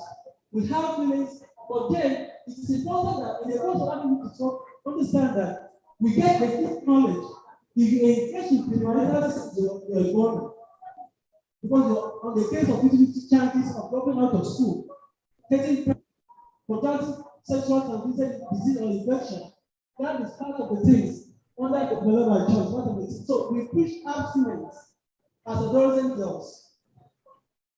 We preach abstinence for you as adolescent. So you have to commend the effort of the teachers for making this possible. So the safe space in your school will be talking more of abstinence, because premarital sex is deadly. Are we together? It's deadly. It's a no-go area. There was a place in my community that said, anytime you want to die, go to that place. So it's not the put in my language. So If you already live your life and now you want to do your burial, just go to the Google down. So it can be, but then it is important to understand this. Okay. So without wasting much of our time. So the root causes, I'm actually trying to talk about this concept. I'm trying to mention this. This is where the problem is. The root causes is adolescent pregnancy, especially in the southern Nigeria. And this thing also happens in the northern Nigeria. The northern Nigeria, one of the reasons is because once it gets that menstruating, it's more of a religious as school. But once it gets that menstruating, it's due for marriage. But in the southern Nigeria, once a girl is pregnant, she has finished her wedding, ready for family. Okay. And then of course some laws, some lacunas in our laws also contributing to some of these challenges. Okay. And then we want to have safe space. Safe space that the girl can go to talk with the counselor and pour out their mind to the person and seek advice. We have programs somewhere in Congo State, and then I was part of the team that participated in the session. And then this session, I just want to say this, okay? I think one of the girls said, why is it that when I am the student, I feel like having sex? It's normal. There's nothing wrong with it. It's normal. It's normal. But then you have to prevent it, you have to control it. Take your mind and engage in something that is productive. At first phase, we learn a whole lot of things. At 10 minutes because Madam has a whole lot of activities that will be carried out on the same space. And she has promised that it will be available to teachers and the same space mentors in PDF form. And by the grace of God, she wants to, as she's coming to our schools individually, she's going to print a copy to each school to guide the professor and the monitors at the space. Okay, so we have discussed about this. So it is important to discuss that child marriage is. We already know about child marriage. We already know who a child is, a girl is. So we don't need to go into detail. I want to speak about laws. There's a slide you mentioned about laws. So the laws.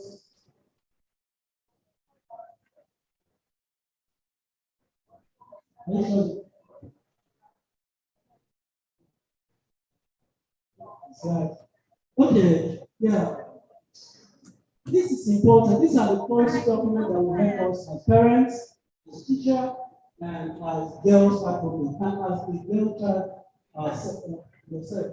Now, looking at this, some of these laws are national, some are regional, some are international, that protect children's rights, particularly girls, against child and very forced marriage. The number one at the international is United Nations Convention on the Right of the Child, the CRC.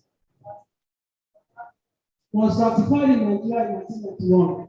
Almost for me, Nigeria when it comes to laws, that shows that we are civilized people. That shows that we are civilized nation. And of course, we are willing to help ourselves. But then there are some of the challenges that make it difficult for us.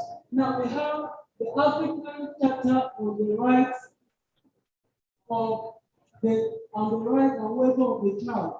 This is regional law, and it was ratified in the year 2001 in Nigeria. And then the Compulsory Free Universal Basic Education Act. This is another law. Okay. Policy that compulsory every child to have basic education from primary to secondary education. I want to know that. And but despite this, as of 2022, the data is that we now have the largest number of children housed in the world. And the data is from it's far as everybody knows from them. But they have the financial resources to conduct the data. Research, okay.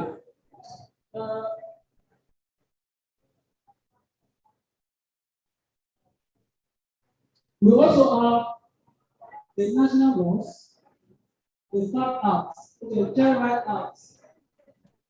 Child Right Act 2002 that will be child marriage below the age of 18. So, what is really confusing in this? Because at one time, the child of 19 is still in school, but these days, the child of 18 is out of school, out of some. Am I right? Yeah. But then, the students still know it. But I remember when we were students, you see a lot of students only 20 or close to 18 or 19, 20. Okay. The Child Right Act about 3 of us about 2:1 to 2:8 prohibit child marriage and child betrayal and to prescribe children for offenders. The Nigerian Constitution, please write some of this down. So it's still in the secretariat and still also in the toolkit that will be given. My colleagues have the team have prepared a toolkit that will be given to everybody, but not today because so the question we carried out today, like some of the things that we carried to also form part of the toolkit. The toolkit is supposed to be a document that we all identify, not something somebody sits down somewhere when we copy it online. So there you go. So the question we carried out, the one we are carried from other sources is there. The one we carried so because of the publishing online. So the Constitution, the 1999 Constitution that allowed civil on the ground of gender and directed the state to ensure that children, young and equally are protected against segregation whatsoever in against moral and child labor. Okay, Act 15 also any gender discrimination and violence against the child. Child marriage is right out one of the gender-based violence. Are we together? It's one of the gender-based violence. So, I think it's covered in the Far Out 2015, Violence Against Prohibition Act. Do we have any question? Do you have any question?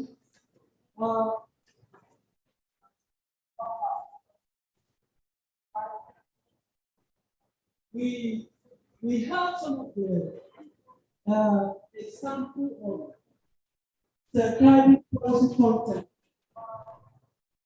Security was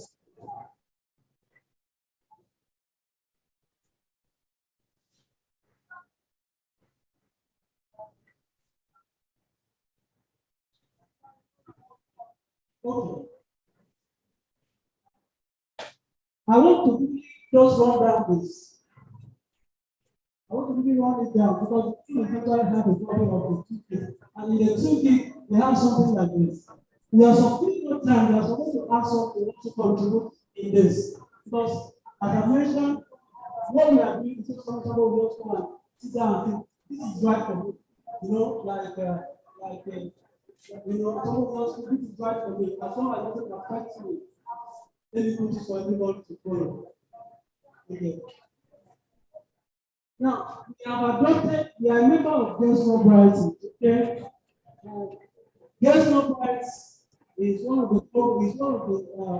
international partners on ending child marriage, and we have a code of conduct.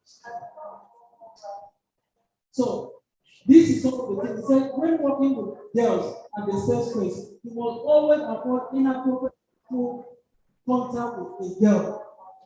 Even if the girl is a disabled girl, you have to ask for permission before you lift her up, please. If you say leave alone, don't touch her. Are we together? We were in a workshop in Abuja in this year, that was last month. One of the participants is physically impaired, you don't see. And then she came in with her brother to the workshop. We got discussing with the discussing, but more later, she stood with me and And then after it goes, one asked one to go to the hall. And then she wanted to do the second. She loved the class. She thought that she not really stay alone there.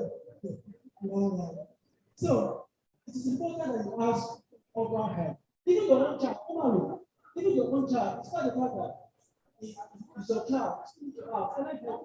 And you said, no. Of course, that's Islam you can take the trust. Just avoid them as part of the safeguarding protection. Okay.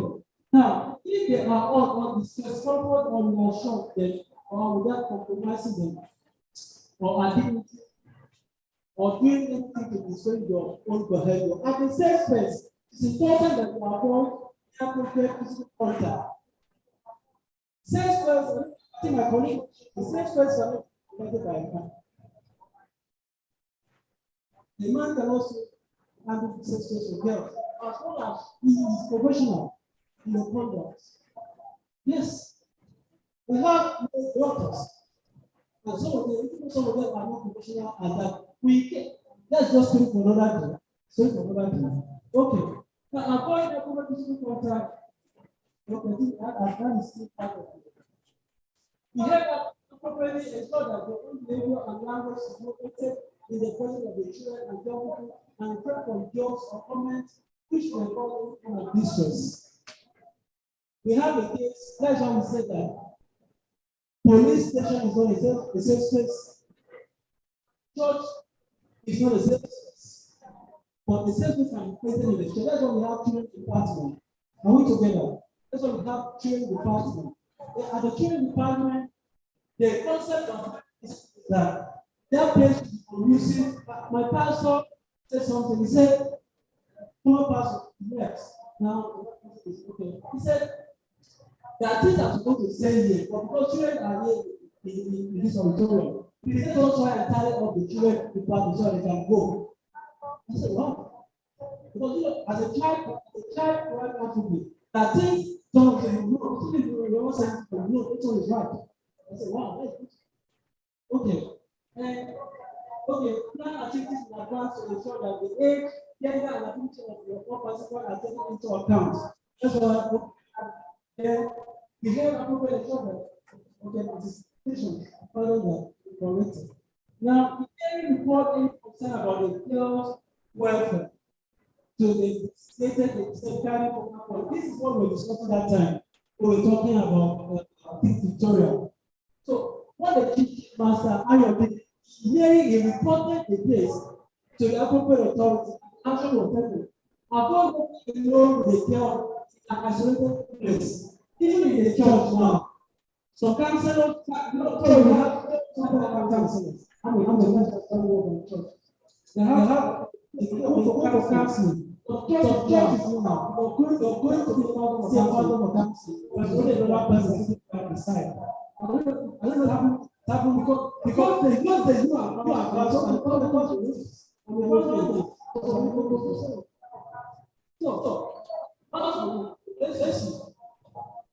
so for now that has been solved. The intention, the power of city. Someone is also activating the address equally that in the doctor. Yes, you want to check on the shop or check on the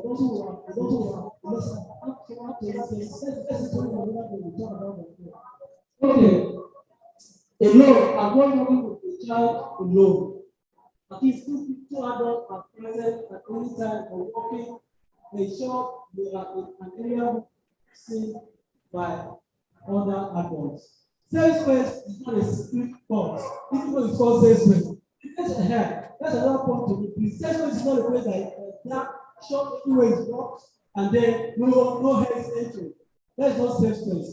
Safe space can be this method as long as the person doesn't discriminate because you belong to this this group of people or you're worshiping in this place or your religion. As long as it's not discriminatory, it's not judgmental, it's safe for you. And there's some rules that also you're saying. You know, in some churches, when you say something to the pastor, when you say So sometime ago, somebody came and said, and then I now leave my hand. Same person, you know, one person say as a good son to this other person. It's different. Are we together? It's different. Same person doesn't mean as a case story for Mr. Use a story of Mr. B or A to a case story as a case story for Mr. B. Please avoid that. Okay. If or otherwise physical assault them, that's what you see in an office. A child is not allowed to be in an office. Please tell all of that. Safe place is not the working place. The working place they will fight. But safe place is not an office. Okay. Working place will fight. All that respect, selection, or offer advice which is inappropriate or abusive. That's the way where selection and the game of sexual molesting. And when they carry out the position, the police officer said, Chen, are you the cop? Everyone was like, what? Chen there. So once, okay. So as you know, okay, be in contact with girls you have met, and this is very important, please. This is personally, okay. This is very important. This is very important. Us as organization, even we as organization. Oh shit! No, come on. This place here, okay. As a state councilor, they will delegate where they have to give you contact, like Facebook or information. You can copy on your Facebook with a girl, with a group Facebook chat or Snapchat, sex WhatsApp group, as long as the purpose of the WhatsApp mainly for the same space, not that you are not chatting the girl.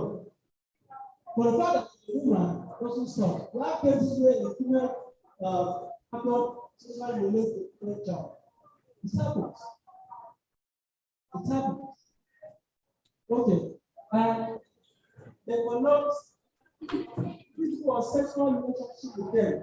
Here in a manner which is not people of sexually provocative or the real relationship is anywhere it is psychologically exploitative or abusive.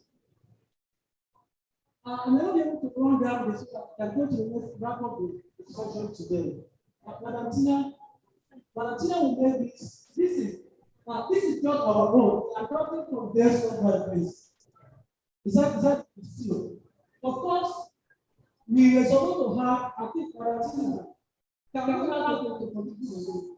One item, okay. Share, okay, for a second. Let's do that.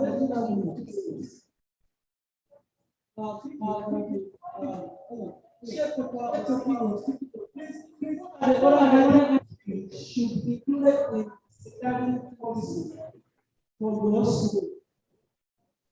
What are the items in school? This was also give it to everybody. Give it to everybody. Okay. This is very vital because we are not making our own laws. It is important that we contribute to this because it will keep it in your own school. Your school should have a copy of this. Okay. Now, we also make sure we're having a clear step our hand your hostel apartment. This is some schools have hostel, some schools have hostel. It may be tempted or so that you have a girl or a child staying with you overnight. It's a normal thing, but before that happens, you should at least let the school authorities know that they, of course, you can't keep the child. Then for some reason, the child will be looking for trauma that is not alone. It is important that you know that, of course, in some places. Okay. Discriminate or show differential treatment. You know, sometimes the separate is not a school. How the teacher said, I talk to the school sometimes. You only know the child that knows you very well. And that was like a people. once a child, this one I don't it's just like your homework. Tomorrow, you might get other people assignment. Don't worry. It's sometimes because, but then it's sometimes we don't do that. Assessment, we don't do that. Okay. Everyone is equal, so treat them equally. And take girls' capital and this is another part. Take a girl capital email address the phone number, and give them yours for personal reasons. Please take note that for personal reasons. They can be tempted. Okay? Can be tempted. And of course, internal cards, publish photo cards, or personal or identified details relating to girl on internet. On internet. And then, for those percent of the which is useful on self or abusive. Okay. And allow the by fear of concern about their wanting to go unrecorded or not acted upon. This is part of something very important. It is vital that every case story of Master Ayo. Ayo immediately reported the case to the school authorities. I love that case clearly. And the school authorities required the girl to the counselor. I want to appreciate the counselor in the hospital. Please thank you for making all time to be here. Today is really, I learned a lot from you all too.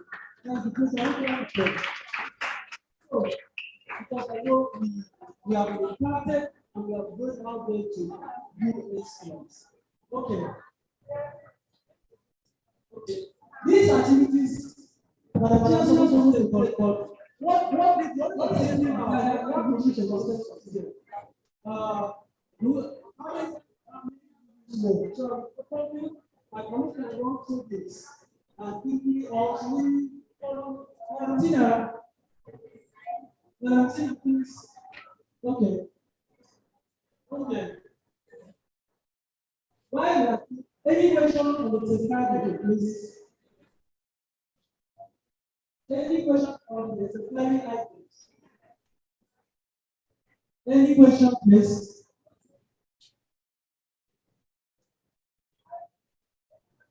Any question, contribution? Okay.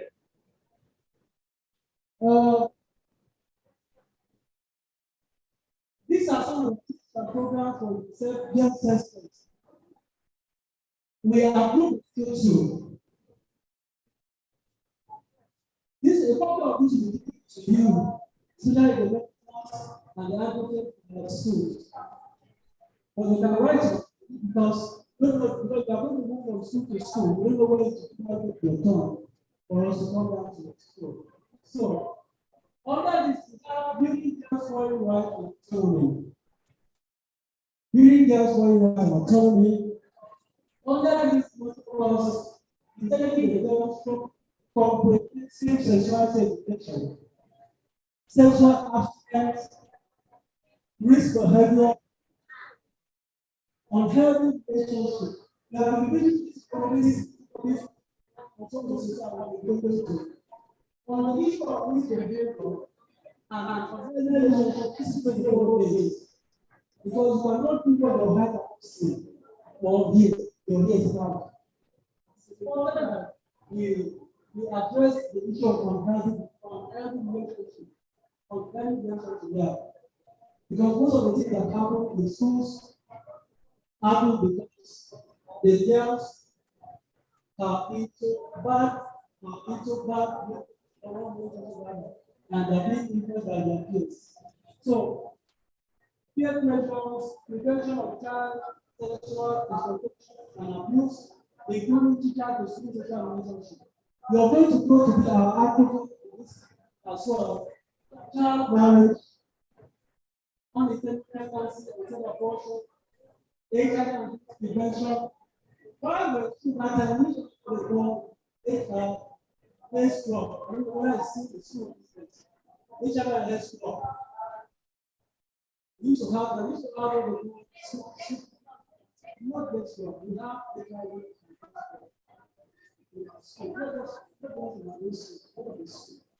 They are majorly within the context of HIV and AIDS. Now, menstrual health and hygiene, home maternal counseling, and this to the girls themselves as they share their challenge to me. Many of the things that I feel can be again too. Okay. And many of us, these are the some of the things, some of course, for instance, the context, I focus only on teaching them to see personal relationship, and I focus better teaching that also all of that. And then, and menstrual health hygiene. Okay. Two. Okay, sure. Thank you so much. Okay, two. Skills. Under this, ten girls session. Programs to let you know. The member of our organization will be joining we only have the package programs for that. 10 girls and the two main sustainable development goals. We have to make it and I want to comment the input of some that people with the answer and some of the topic online and the next one. And it's all that okay. So and then please come with I think we call it our end the session now.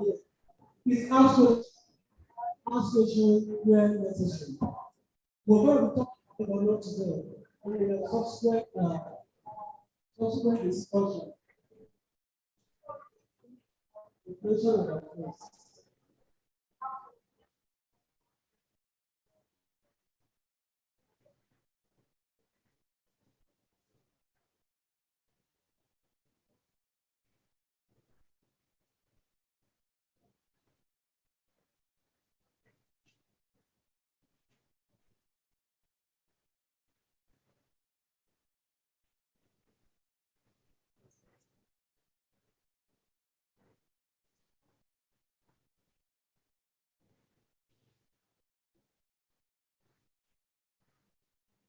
and then that led to something I just mentioned.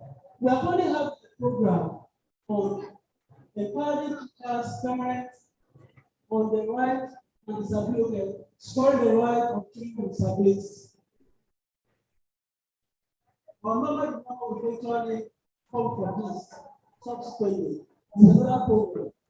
It's another program because children.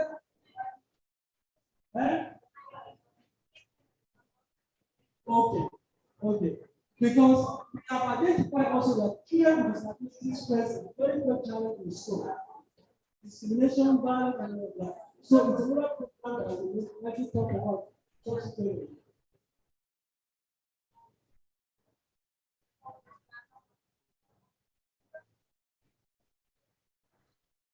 Subjection. Let's start with it. Let's start.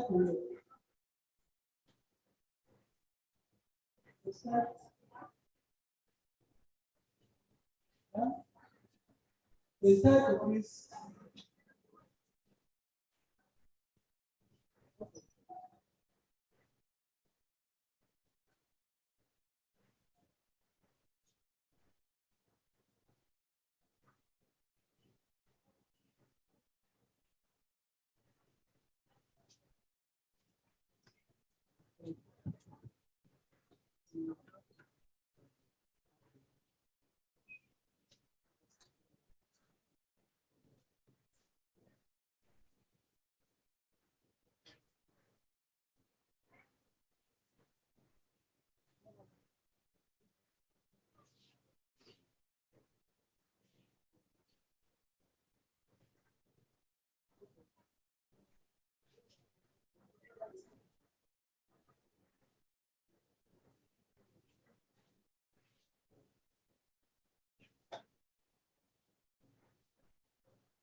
I think the way program.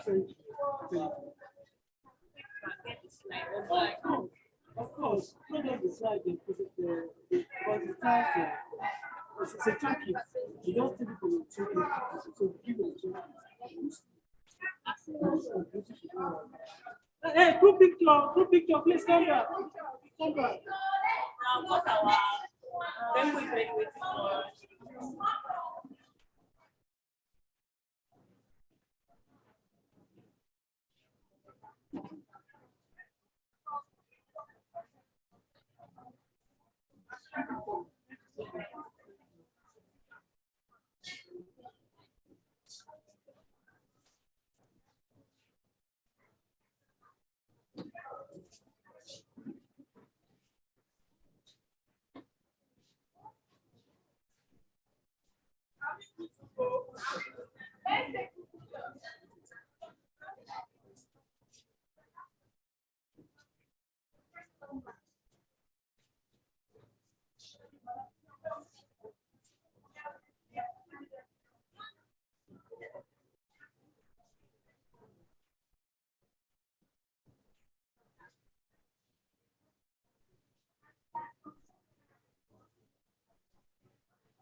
Thank you so much, man.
We'll do it now. You guys come and do it now.